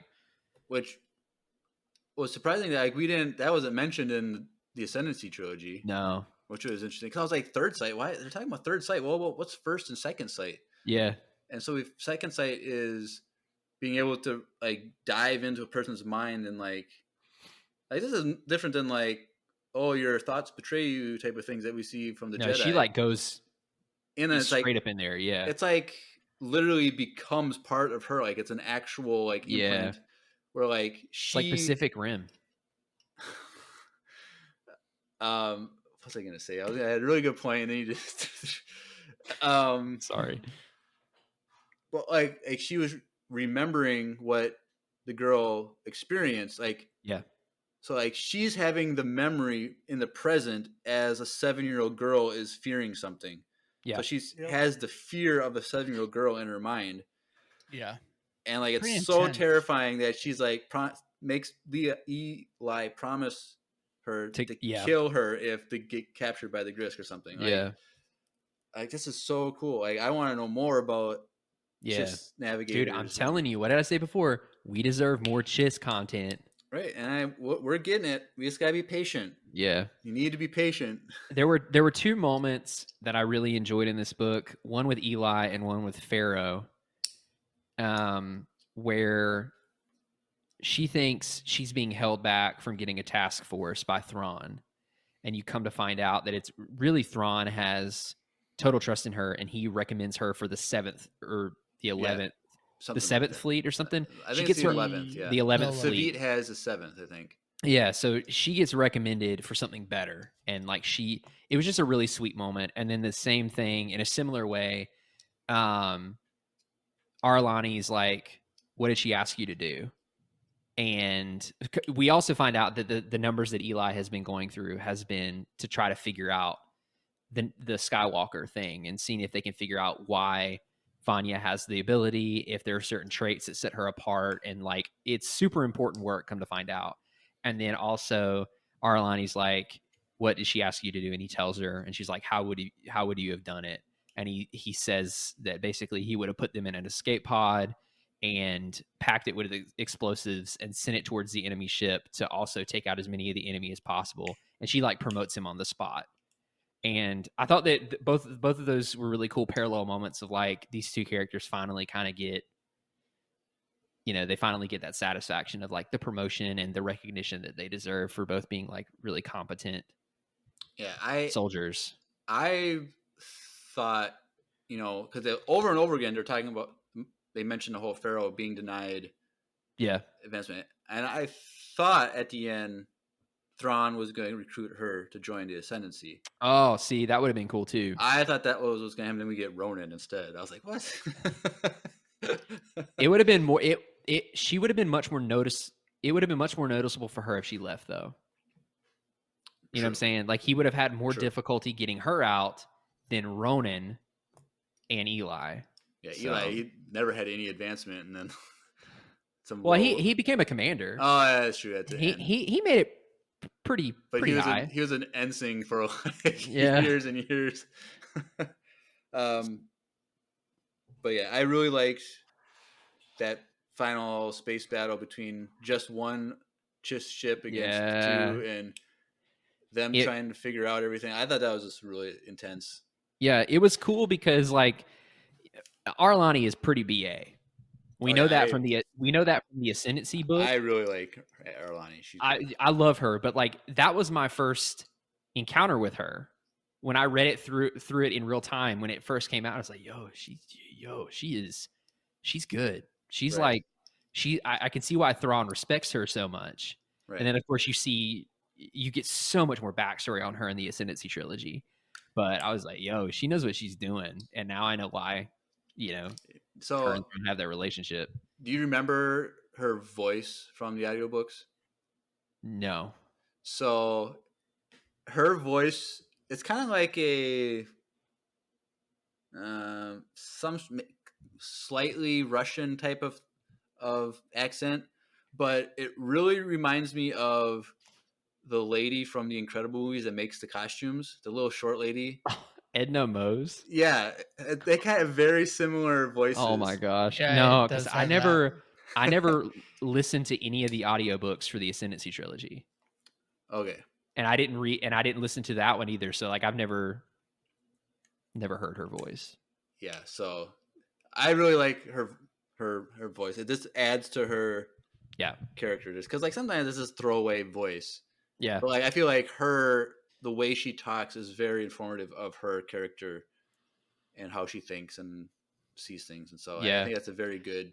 I remember one of the things that this book reminded me of was how much I hated the family infighting in the Ascendancy trilogy. And I didn't hate it. I didn't hate it as a plot device. I thought it was a very interesting plot device. I thought it was a really cool addition to the story. What I hated was how much it actually caused problems for our characters. And then in this book, there's a brief mention where like two of the junior officers, like one of them makes a mistake and the other one's like smirking. And it's like, Eli's like, yeah, it's because their families are at war and blah, blah. And I'm like, oh shoot, I had forgotten about that. This stupid stuff again, like I love the concept. It's super interesting, but there were so many times in the Ascendancy trilogy where I'm like, can we please get past the petty family stuff and like realize what's actually going on in the galaxy? But I don't know. I really like this because the Grisk used that against I get it. As a concept, it's great. I'm just saying, like it just causes so many problems. But yeah. Yeah. And so So I like that space battle. I really liked, and then how Thrawn sticks it to Savit. that was a brilliant middle finger. The whole thing was just the whole time Thrawn is on his flagship, Savit's flagship, with him on the bridge. And he literally gives Pharaoh the instructions, who just nails it. And then he has his pilots that flew Yeah, him in, yeah. Savit's ships. Yeah. To take And out then- his turbo lasers. Or And then whatever it he's was. like, and then Commodore Pharaoh comes on and she's like, yeah, actually, as you can see, some of Savit's men have revolted, blah, blah, blah. And I'm like, dude, this is so underhanded. I love it. And then I really like how Pelion is Yes. watching from a distance. Yes. Yeah. Going over the data very calmly. Yep. Like, I need to watch the original trilogy again. I haven't watched it in a long time, but like, Yeah. I need to see his character in that. Paleon's not in the He's original not? trilogy. No. No. So fun fact, Do we get, where is he? Is he from a show or something? he's from the expanded universe Thrawn trilogy. Is that Captain- right? His name? Captain Paleon was Thrawn's captain aboard his flagship in the expanded universe Thrawn trilogy. That's why I love that they brought him in. And yeah, and so him being added to the task force is also the reason why in Mando season 3, Captain Paleon is the person who stands in the Shadow Council in the hologram. And so Moff Gideon turns and he's like, Captain Paleon. And I literally, McKay and I were watching that together. I had the Leonardo DiCaprio thing where I was like, yeah. I was like, oh, it's Captain Paleon. He's back. Like, because he's from the expanded universe. He was Thrawn's right-hand person in that trilogy and was his captain. Yeah. That being said, are we going to get Pelion in the Mandoverse? Well, I mean, we've already got him. But I mean, like, as a right-hand man type of thing, like, are they going to... Maybe. It just depends on how, if Thrawn has made it back to the Empire and made contact. Because one of two things happened. He got out there and never fully made it back to the Empire. Or two, he's made it back and remade contact. But what we know Thrawn is doing, like, he's kind of leading the way of gathering the Imperial remnants. So no, because remember, the Shadow Council, they're all kind of doing their own things. And one of the reasons why I think Gideon is like, when will Thrawn be able to join us? I think it's actually because they don't know this, but Thrawn still hasn't returned yet. And Paleon, I feel like Paleon is stalling for Thrawn. Or maybe Thrawn has come back and then he goes back out and then Paleon is stalling for him again. I don't know, but I gotta remember. Like, I don't remember that exchange. Was he one of the people that was defending Thrawn? No. He was standing in Thrawn's place for the Shadow Council. Oh, and then Gideon's like, so when is Thrawn gonna grace us with his presence or something like that? And he basically stalls for him. So I'm looking at... I don't think he's back yet. I am looking at appearances. Yeah. And on Wikipedia, and apparently his first appearance is in Rebels in the finale. Yeah. And it's voice only. Yeah, because he's a part of he gets assigned to the task force that goes to the Lothal. Remember he takes the Star Destroyer, the Harbinger, at the end of the book. Who is it? Tarkin is. I think maybe it's Tarkin or is it the Emperor? I don't remember. One of them is like, you'll be taking Captain Paleon with you essentially to go deal with the rebels. And I was like, that's how they got connected. So I think he's gonna have a lot to do with it. Maybe. I have to watch that Mando episode again. Yeah. But when he showed up and he was named, when Gideon said that, I was so happy. I was like, they're bringing him back. They're bringing him in. He's gonna help Thrawn like he did in the expanded universe. So yeah, it's always a fun little opportunity when something like that happens. Yeah. So, yeah, there's a. It's a good book. Yeah, this is what Star Wars has. This is the best part of Star Wars, the potential that it has to be. It's one of the reasons why I'm really excited about the Mandoverse and how it culminates in this movie. So I am hoping and believing that the Grisk conflict is Yep. what we're moving to. Do you think that's actually going to happen? Gosh, I hope so, Jeremiah. Not hope. Do you think that's what they actually are setting up? I don't know. I don't know. It's hard to so tell. Here's what could happen. Here's what I could foresee happening. So the Ahsoka show is going to lead up to her making contact with Thrawn.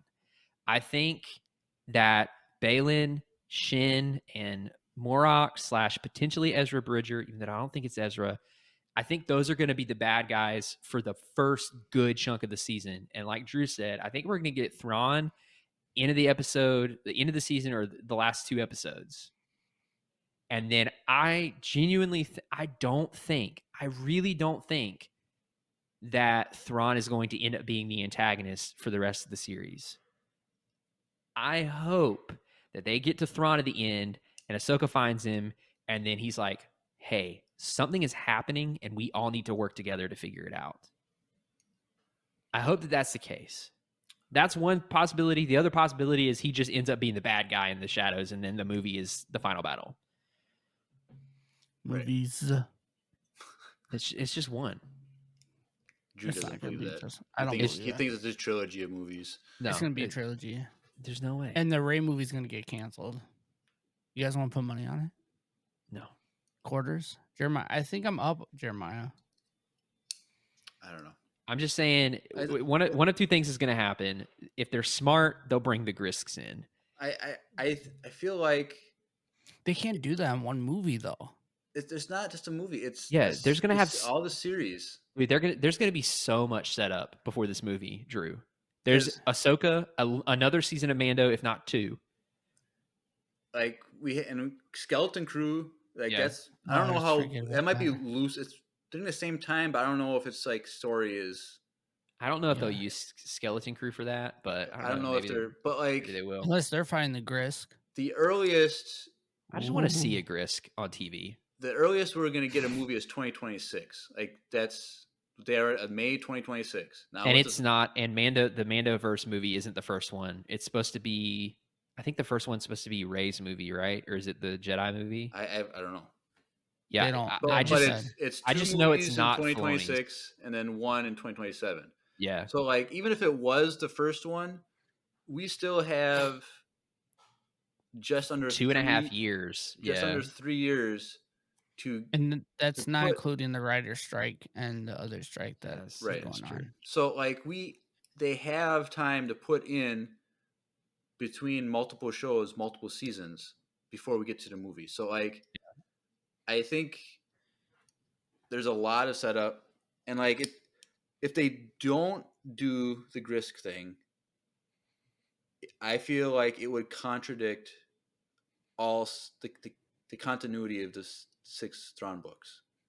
Because if you look at it, the 6 books is all about Thrawn versus the Grisk. Mm-hmm. Yeah.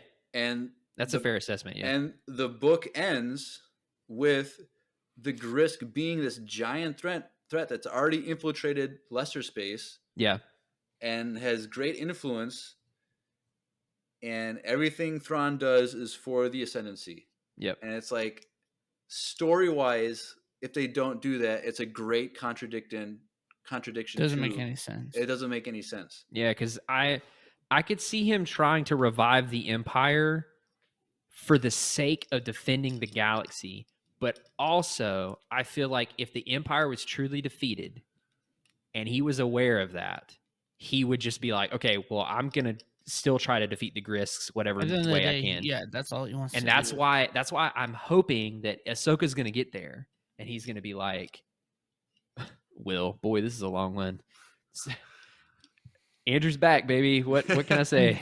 But that's why I'm hoping Ahsoka's going to get, and at the very end of the season, he's going to be like, let's fight against the Grisks together. Yeah, like And I Please. I think that's why I think Ezra is going to be that pivot point. Like Thrawn has recruited Ezra to be in defense of Yeah, the I Ascendancy. could see him being in defense of the Ascendancy, but not being the Inquisitor. Right. So, but like, So yeah, like, I'm just saying. So like, please, Eli, bring back Ronan. I don't care. Just like give me. So my question is, do you guys want to see more series, or do you guys want to? Would you guys rather see 3 movies? Series. Easy. I would vote never having a movie ever again. Yeah. I want a hands movie, down, bro. Dude, movies are inferior storytelling compared to series if they're done well. Right. If they're done well.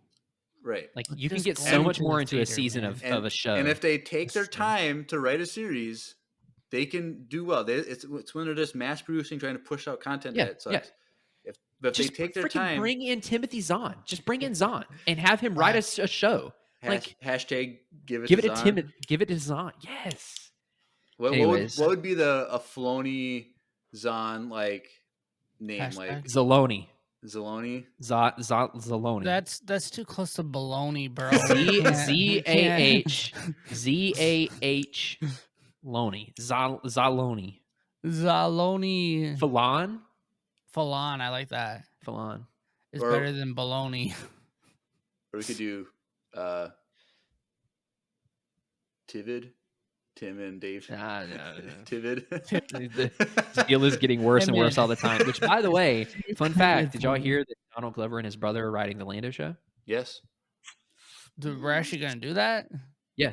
It was officially announced that he and his brother are writing the Lando show, and I could not be more excited. Oh, yeah. It's going to be great. Anyways. Now. So maybe that Lando show is during the Mandoverse. I wouldn't hate it as long as the Grists are involved. I wouldn't hate it. So, anyways, there's also a rumor that it's been all over the place tonight. Donald Glover might get his own movie in the Spider-Verse, not cartoon. Miles Morales, because that's who he is in the MCU canon. No, he's not. He's the uncle of Miles Morales. Sorry, uncle. Well, you haven't seen the new movie. I'm not gonna. No, I haven't. I haven't either. You guys didn't see that movie. Tomorrow, Volume 3 of Guardians of the Galaxy is on Disney Plus. Highly recommend that. Oh, I haven't seen that yet. One of the best MCU movies out there. If I cared about the MCU still, dude, this movie is so good. Okay, I might watch it. Can you please watch it? I heard it's good to the point where like you cry in it. Like, dude, it's so good. Like, I know you hate the MCU so much, but okay, it's so good. Like, I'm off this week, dude. Maybe we'll watch it. You know what's also really good? The new Barbie movie. No, I haven't seen it, but I've heard really good things about it. See that movie. So, bro, it's so good. I've heard it's a really good. It's like my number 2 movie of the year, man. I've heard it's a really good exposition on what it means to be a female in modern day. It's so good. So, anyways, I loved it. Well, there you go, Thrawn trilogy. Yeah. How many Grisks out of 10 are we giving this trilogy? Ooh, I saw a 9 because of book 2, but I wouldn't say it's as bad as Jeremiah was saying. It's like the worst book ever. I'm gonna give it a 9. A 9, easy. I don't know. I think I still like it more than the original. The Ascendancy? newer one. Yeah. I really like the Ascendancy books. I think the Ascendancy as like a complete coherent story is better. This one is like 3 individual stories that I felt were not connected very well. And the second book was just terrible for me. So it's like I feel like I have to drop it down to like an 7 or 8 out of 10. Oh, but that's just because that one book is so terrible, but the other ones are so great. So like it's, in my opinion, these 3 books are still better than the High Republic books. Yeah, hands down. But I still am eager to know what happens to. I don't even care anymore, honestly. Oh, the Nihil, like how that story continues. Like I want to know what's going on. Yeah, it's fine. The biggest thing that Disney has done to Marvel and to Star Wars is treated them both in a way where it's really hard to care now. That's a hot take. That's a hot take. Not as much Star Wars. Like, It's I just what? Marvel. It's really hard for me to care about Marvel. Star Wars It is is hard definitely for me to care about and- Marvel. and because they've Star Wars. pivoted- It was really hard for me to care post the sequels. But then Mando started, and this started picking up, and I'm like, okay, I can become invested now. But it's my like thing is Marvel is like some of the Marvel, movies they they're saw putting their out- error and they've pivoted because Iger was like, we're doing quality over quantity, and they yeah, cut stuff from the thing and rearranged dates and yeah. stuff. The new do trailer better. for the Loki show looks good. Oh yeah, I haven't watched it yet. I just would rather them not put out. I the almost did a movie reaction like to this. it, but I was like, nah, I just want to I watch it. did I did watch the new trailer for Saw 10. I've fact, never they're making seen an- a Saw they're making movie another ever, one. So They're making another one. never seen a And- Saw movie. Never saw a Fast and Furious movie. I You haven't know what seen- comes out this weekend? Teenage Mutant Ninja Turtle movie. Oh yeah, Okay, chill. It looks so good. it's a kid's I'm movie. excited for it. Okay, yeah. Is it I mean, that's great. Is it like a dude, live sick. action or is it like a No. cartoon? No, it's animated. Enemy. All right. Well, anyway, Ice Cube's in it, so you gotta Hey, go watch it, man. Hayao Miyazaki has a new Studio Ghibli movie coming out soon too. Ooh. Yep, and they did zero marketing for it intentionally. That's It's the just best. dropping. As long as it's better than that Grogu thing. they the did. Dust Bunny. I'm sure it will be. That They was the also stupidest, did most zero disappointing marketing thing for I that, heard. and that Like was so Studio bad. Ghibli, the best anime studio in the world, and they do the stupid little Dust Bunny thing. I'm like, The stupid Dust Bunny thing, he says. It was bad. all right, anything Hey. else? All right, blah blah blah. All right, let's You should- transition. You should read them if you haven't read this trilogy, and for some reason you Mhm. this was a full Oh, of spoilers. spoiler alert! Full of spoilers. Yeah, I was gonna say we did But not. I would highly recommend reading both this or if trilogy. you have and you, well, there's not a lot of time left, but maybe you can binge them before. No, Or no, read you this could read. last book. You If could, you- dude. I could read 6 books in 3 weeks. Weird flex. I could never do that. I could totally do it. That's one of my things that I hate about myself the most is that I can't just like sit and read and push through a book. Don't. Hey, it's okay. Don't hate. Don't hate. You're There's a better lot. than There's a when we lot of first things I started. failed at in life, and that's one of those. on the top just 5. But at the very Jeremiah, least. You At were the very so much least, better than when we first started. look. At the very least, you should definitely read these 3 books and watch season 3 and 4 of Rebels for sure. Yeah, I need to go watch 3 or 4. Yeah, of watch Rebels season before 3 and Ahsoka 4 of comes Rebels, out. season 3 and 4 of Rebels, and read at least. I mean, you could probably get away with just the 3rd one if you really wanted to, but you're not going to really know. Yeah, you could completely skip the second book because it doesn't change anything. Well, I mean, the Grisks are introduced, but But you should go watch season 3 and 4 of Rebels before. yeah, I'll probably end up rewatching them I actually before. need to do that before. Yeah. That's only a few weeks away, So yeah, and that's gonna be a fun day because I got it. Oh off. yeah, Andrew, you taking off? Would you have that conversation yet? I don't know yet. 'Cause okay. We are going through a bit of a rough spot with personnel changes right now. I don't know if I'm going to be able to take off. Oh. But I will see. I just can't make any promises. Didn't you guys just launch? This is completely. All right, we're not talking about this. So Anyways. we're transitioning over to voicemail time. Hit it.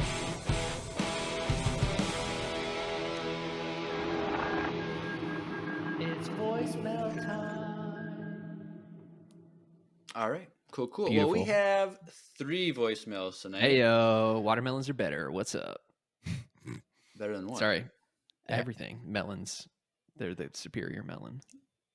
Anyways, Just please- in melons, not like other like all things. Like no, mangoes are better than watermelon. until they Ooh, that's until- hot take. until they invent Oh. boneless mangoes, I don't care about mangoes. Boneless Like mangoes.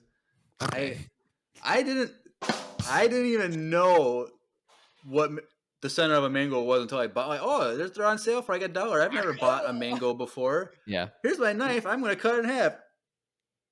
You Like this can't. is stupid. That's I'm like, I was Okay. Anyways.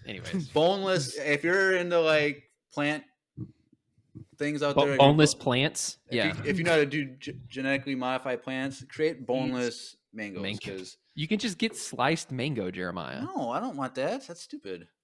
I want to It's buy a just whole as- it's mango just as and get good. all that fruit. Oh my gosh. If you're coming to Empire Radio Con, Empire Radio Con. Empire Radio. Con. Empire. I was thinking for Empire Radio, a Con, Star Wars podcast con. I was thinking I could pick out a watermelon, and Drew, you pick out a watermelon. Ooh, fun. And we do a blind taste test with people In the middle of the rotunda at the Mall of America. No. Get them to set up a stage and But put you on the let's TV. do that, Jeremiah. I was saying we could do that. Let's do that. We're doing that. All right, voicemail time. We have 3. First one is from Addie. Hey, yo. And I turned this up all as far as I could, and it's going to be a little bit quiet, like on live stream time, but I'll turn it up in the podcast. I can turn mine up too. I'll be quiet. Be quiet. Okay. Hey, Empire Radio, it's Addie. I know it's been a hot minute since I sent a voicemail in, but today I have a very important message that is very near and dear to my heart. I know this audio is going to sound really bad, and I'm probably going to cry in the middle of it, but about a year ago, in a few weeks, well, it happened on the 12th, my first voicemail was was played on your podcast. So it means officially it's my 1-year anniversary with Lucy and with you guys sending in voicemails and whatnot. And I just wanted to thank you so much for it, because you guys introduced me to my best friend, and I thank you. Anyway, I'm running out of time. I wish I could say more, but yeah, may the force be with you. Bye. That's cool. All right, thank you, So Addie. that is what it's all about, Yes. y'all. So this refresher, Heck yeah. Addie sent in her first ever voicemail the day that we interviewed Lucy on the podcast last summer.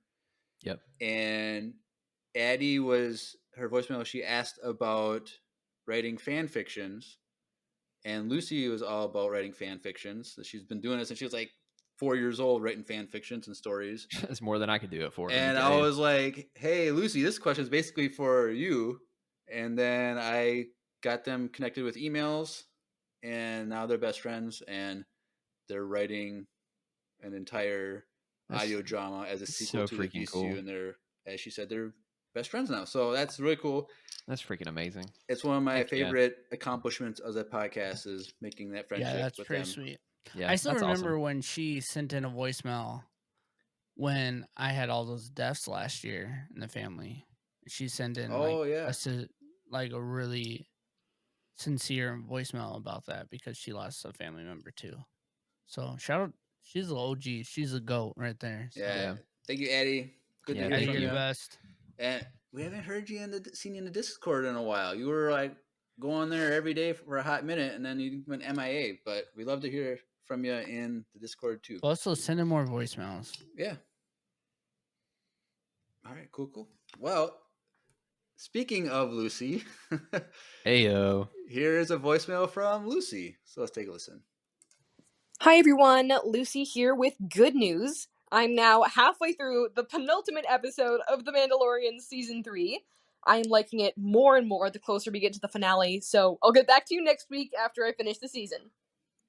In your last episode, you asked us to send in voicemails with our Star Wars hot takes, so here's mine. Yes. I don't even know if this counts as a real hot take, but I don't think Obi-Wan was the right teacher for Anakin. I'm not saying he wasn't a good teacher, but I think they had such different personalities and mindsets that it didn't fully work. Obi-Wan wants to be the poster Jedi and do his duty without question, and Anakin has all these questions about the Jedi and a really unorthodox approach to a lot of things. I think Qui-Gon would have been the best possible teacher for Anakin because of his own curiosity and empathy, but obviously that can't happen. Have a great rest of your week, and may the Force be with you. Yo, all right, cool. I have said it so many times. If Qui-Gon had trained Anakin, he wouldn't have fallen to the dark side, and I will stand by that till the day I die. I think Lucy is onto something. I think Lucy had a hot take in there that she said that she didn't realize was a hot take, but she said something like Obi-Wan was trying to be the poster Jedi. That's a hot take. Yeah. I don't know. I feel like I don't think it was intentional. I think he was fairly humble, but he was very confident. So like it's hard to Well, and being confident doesn't mean that you're like, huh? Didn't he have a girlfriend? Well, he there's that almost too. had a didn't- girlfriend. They had a thing. They had a thing. They He may would or have may left the not j- have made Corgi. Okay, we're not going there. We're not going there. But You don't think she would have said something like, "Hey, by the way," she was No, protecting not the she love of her life by not saying, Okay. "Oh yeah, you." All right. Yeah. All right. Come But- on. It's but, yeah. complicated. Now, so I don't know if he was that into it. I think he was fairly humble. Like he didn't want the attention, but like he was on the Jedi Council and he was out there in the battlefield. But Yeah. I think Obi-Wan. I think he did the best that he could.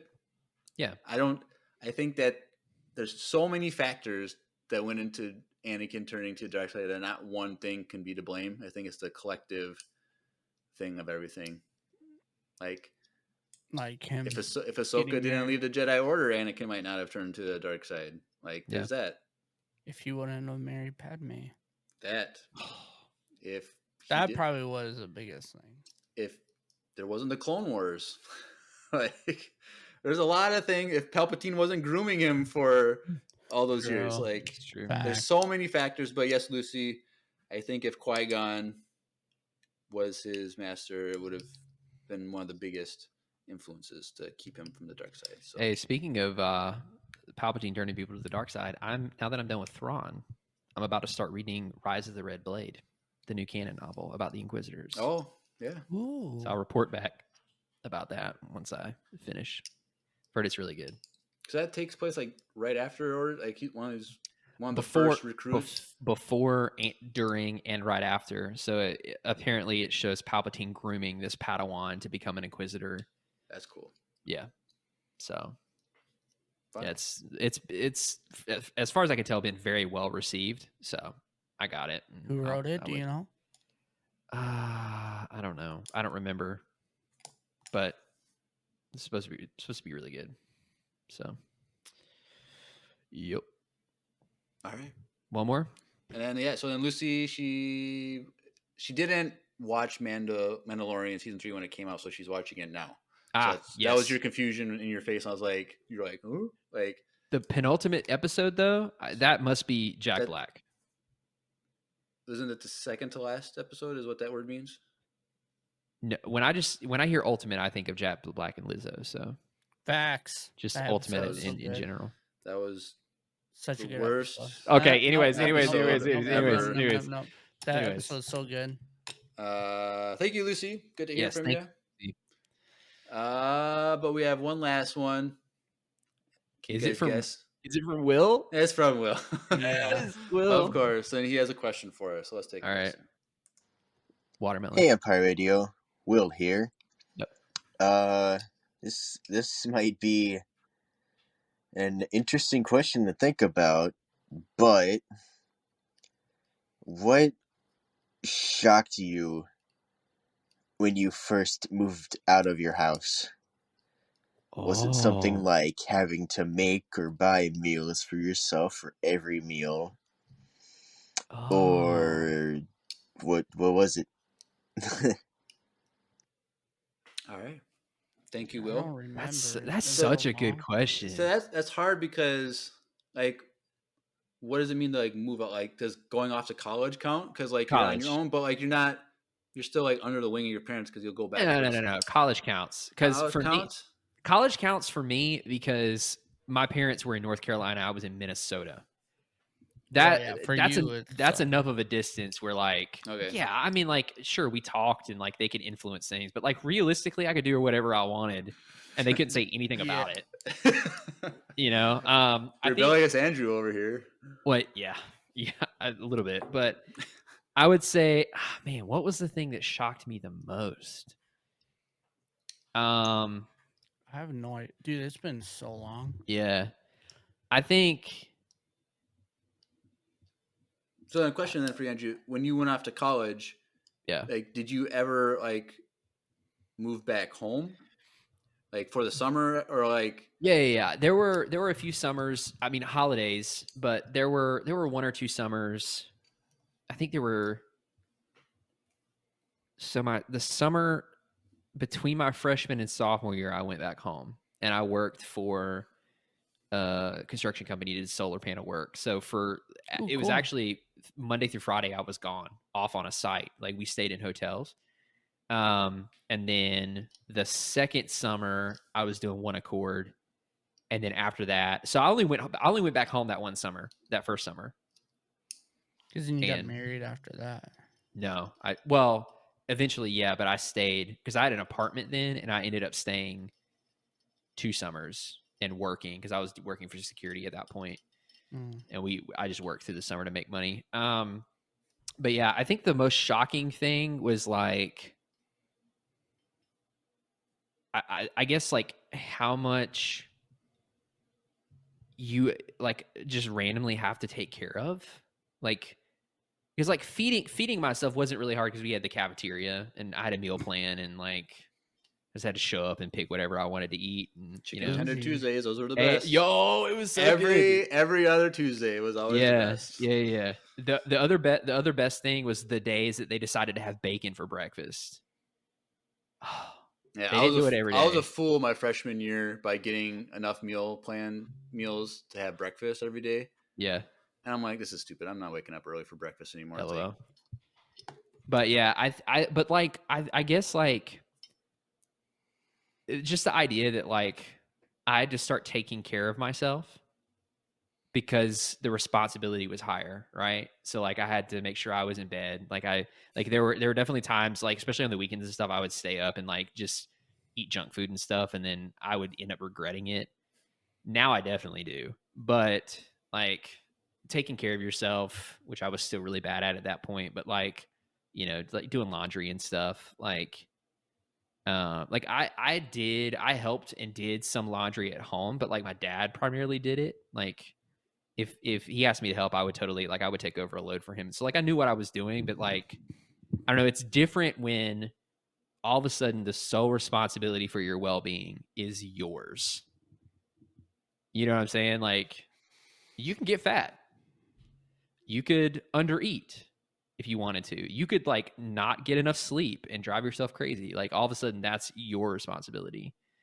So I think that was the biggest thing for me, was like, oh yeah, college isn't just going to be a party. Like I actually have to do, and studying. That was the other thing too. I was like, oh, so I actually have to, like, this is more intense than high school. And so I had to put forth work to actually keep my grades up.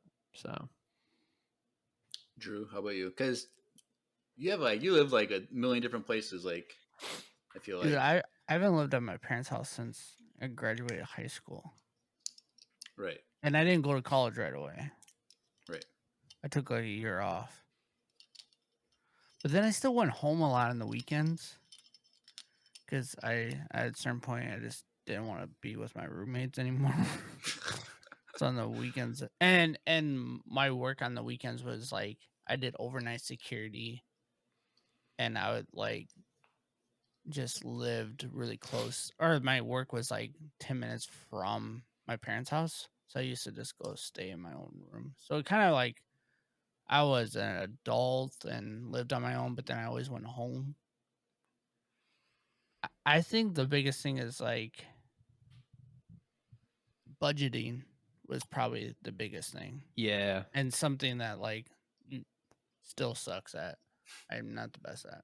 Like you can always grow on that, you know? But like I feel like that was probably the biggest thing, was like, dude, I have this check. This is a big boy check. What do I want to do with it?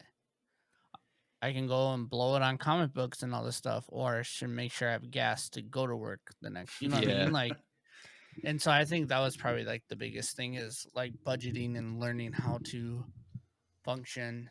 And you're a lot better. You learn how to be a lot better at that when you're single. Like, it's a lot harder when you are married and you have to deal with someone else's spending your money too. So yeah, I was gonna say, like, when it comes to being done with college and like you know, I guess being considered like a full adult, like being married and like being off on our own, like that was for sure like just the sheer amount of bills that a normal adult has to handle was definitely a shock. So if you're a kid, like, you're listening to like, I can't wait to be an adult. Yo, just it's not savor worth it, every bro. moment. Just- Savor yup, every moment you yup. can. Because as a kid, you always want to be adult. It's not worth Yeah, it. your bro. metabolism's fast. You don't Dude, gain weight as easy. There's so many. You can do stay up whatever for you You want. can stay up for 3 days, and your body's like, "Yeah, I can do more." But like, dude, I stay up one night overnight, and I am dead for like the rest of the week. If I can never do an overnight job again. I'll get sick. Yeah, like, oh yeah. Jeremiah, I mean, being an adult, it does have its fun parts, but does it? Yeah. Anyways, Jeremiah. There's a lot less pros than cons. I feel like at this point. And then wait until you have your own kid. Ooh. Yeah, there's a reason why I haven't. There's no. Anyways, Jeremiah. I don't know. I feel you like have a kid. No, I don't. Yeah, the He's right behind you. What do you There's mean? a stormtrooper behind No, you. he's an inanimate object. Okay. He has his hand up. And I swear I saw him move at least twice. Yeah. I gotta put him like on a Roomba, so like he just like yeah. Oh, that'd be awesome. Shocking about being on my own type of thing or moving out. So like it's kind of weird because in college I lived on campus, but on the weekends I'd go home every weekend. So it wasn't really like I was away. You're one of those people.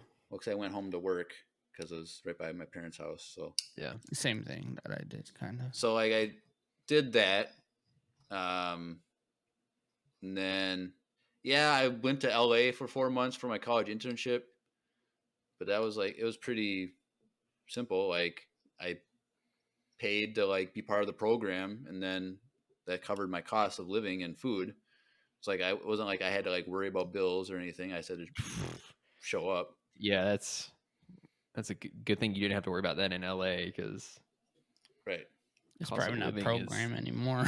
And so like that wasn't big. And then like after that I lived at home for 3 years, and then that's when my parents moved, but I still lived at the house my parents' house, and like lived there and just rented for cheap for my parents. Like I lived there, but then it's like I was on my own, but like I was still living in my parents' house, which is kind of a weird thing to say. It's like I had to like make my own food and stuff. So like it wasn't really like. Do you have to cut grass? Yeah. But like my backyard was on. I can imagine you cutting grass. Me? Yeah. Oh no, Jeremiah is waiting for the day for himself to buy a house. It's all about doing it in the circle. You don't go back and forth. You go. Or sorry, I said the opposite. It's all about going back and forth, not a circle. People think if you go in a circle, you do better. No, you gotta go back and forth. When I cut grass growing up, never went in a circle. There's a lot of people that think because each pass it gets smaller and smaller that they think it goes faster. It looks like crap too if you don't do it because if you don't because the wheel pushes the grass down. Yeah, and so you have to go the opposite to push that grass up to cut it. So that's why you do it in lines and you do it well, and you look back on it when you're done. It looks crisp. Right. So but like which one of you want to do my yard? My backyard. I don't care that much. My backyard where there was like no grass in our front yard. It was kind of terrible. But like in our backyard we had grass. But it's on the north side of the house, so there was no sun. And so like it didn't grow that fast. So like I could like go like the whole summer and just like do once a month or once every 3 weeks to cut the grass. What? Dude, I cut my grass once a week. Right. That's like most people, but in the summer, yeah. And I had to like take care of like snow removal at my house. And that was I like doing snow removal.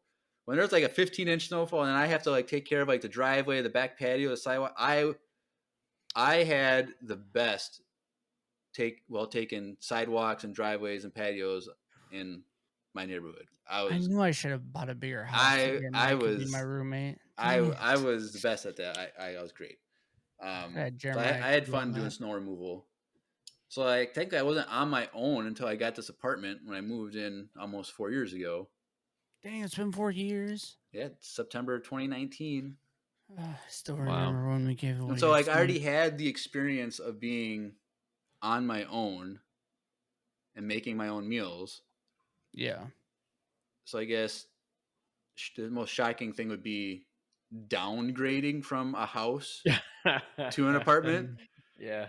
And so like I threw away so much stuff. Like my parents gave me like 6 All their weeks. stuff. 6 weeks to like, all right, we're selling the house. You have till September 1st to get out. And I was like mid-July. So I had 6 weeks to find an apartment, clean out the house, throw like 90% of the stuff away. Yeah, that's rough. And all that stuff. So I guess, yeah, just downgrading and trying to make a smaller space workable. So like, I wish I had more room. I wish I had a office so I have it set up. I wish I had like bigger space, basement. Could you get a 2-bedroom? I couldn't afford a 2-bedroom. I got you. Like it would, like I could just live off my savings for a while, but yeah, I don't want to do that. I got you. But we might as well just look at the Mega Millions and see if I win. Because I was just like, oh, maybe if I got Mega Millions, see what. Then we all can live off of Hey, if you won the lottery, would you consider buying a house and moving to LA? I just won $2. I got the price of my ticket back. Perfect. Nice. And nobody won. There you go. So it's at $1.25 billion for Friday's drawing. So buy your tickets, kids. Or don't. Or so don't. Jeremiah can win. So, yeah, because I don't want to split it with you. Like split 1.25 billion with another person. That's terrible. Like, no. So yeah, okay. Did you see that person who won the other one? Yeah, he went from Skid Row. Yeah. Or purchased in Skid Row. Yeah, it was purchased in Skid Row. Where I used to work in LA for my internship. It's a special area, let me tell you. Probably a lot different now, Jeremiah. Hopefully that person didn't lose their ticket because they just do it in their bundle of papers and they don't realize they won. And or whatever. But ouch. Yes. So if we were to give any advice to the young people out there, I would say start preparing now to be an independent adult. I think that's something that's been lost because like back 50 years ago. You mean it's not all about video games and TikTok? No, because back 50 years ago, when you turned, what I was gonna say. When you turned 18, you got a full-time job, you were married within the next few years, and then you bought a house and started a family by 22, 23.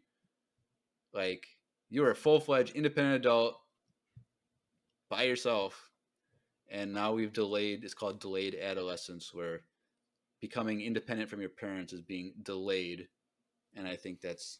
Dude, part of that is because people can't afford to go off on their own too. That's facts. The housing market is, and the cost of living everywhere is just disgusting. But that's a whole nother discussion for another day. But start preparing now to be already a 3-hour podcast. An independent adult, because I think it will be more of a payoff. Yep. All right, let's go over some social media and get out of here. In the link in the description below, there is a links.co/Empire Radio link.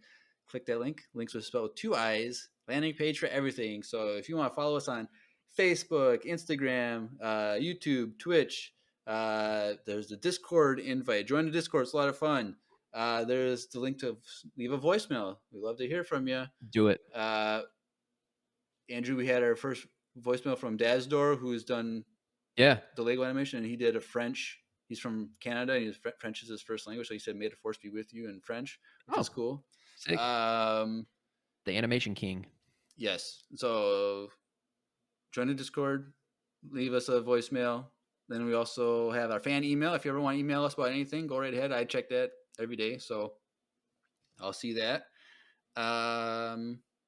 There's the link for needlesslynerdy.com, which is an entertainment network that we're part of. So if you like all things nerdy, go check them out. There's a lot of podcasts and articles and all stuff over there. I think that's it. Sick. Cool. Anything else, boys? No, sir. Nope, that should be it. All right. Well, you've been listening to another Thrawn-tastic episode of Empire Radio. I'm Jeremiah. I'm Andrew. I'm Drew. And may the force be with you. Always.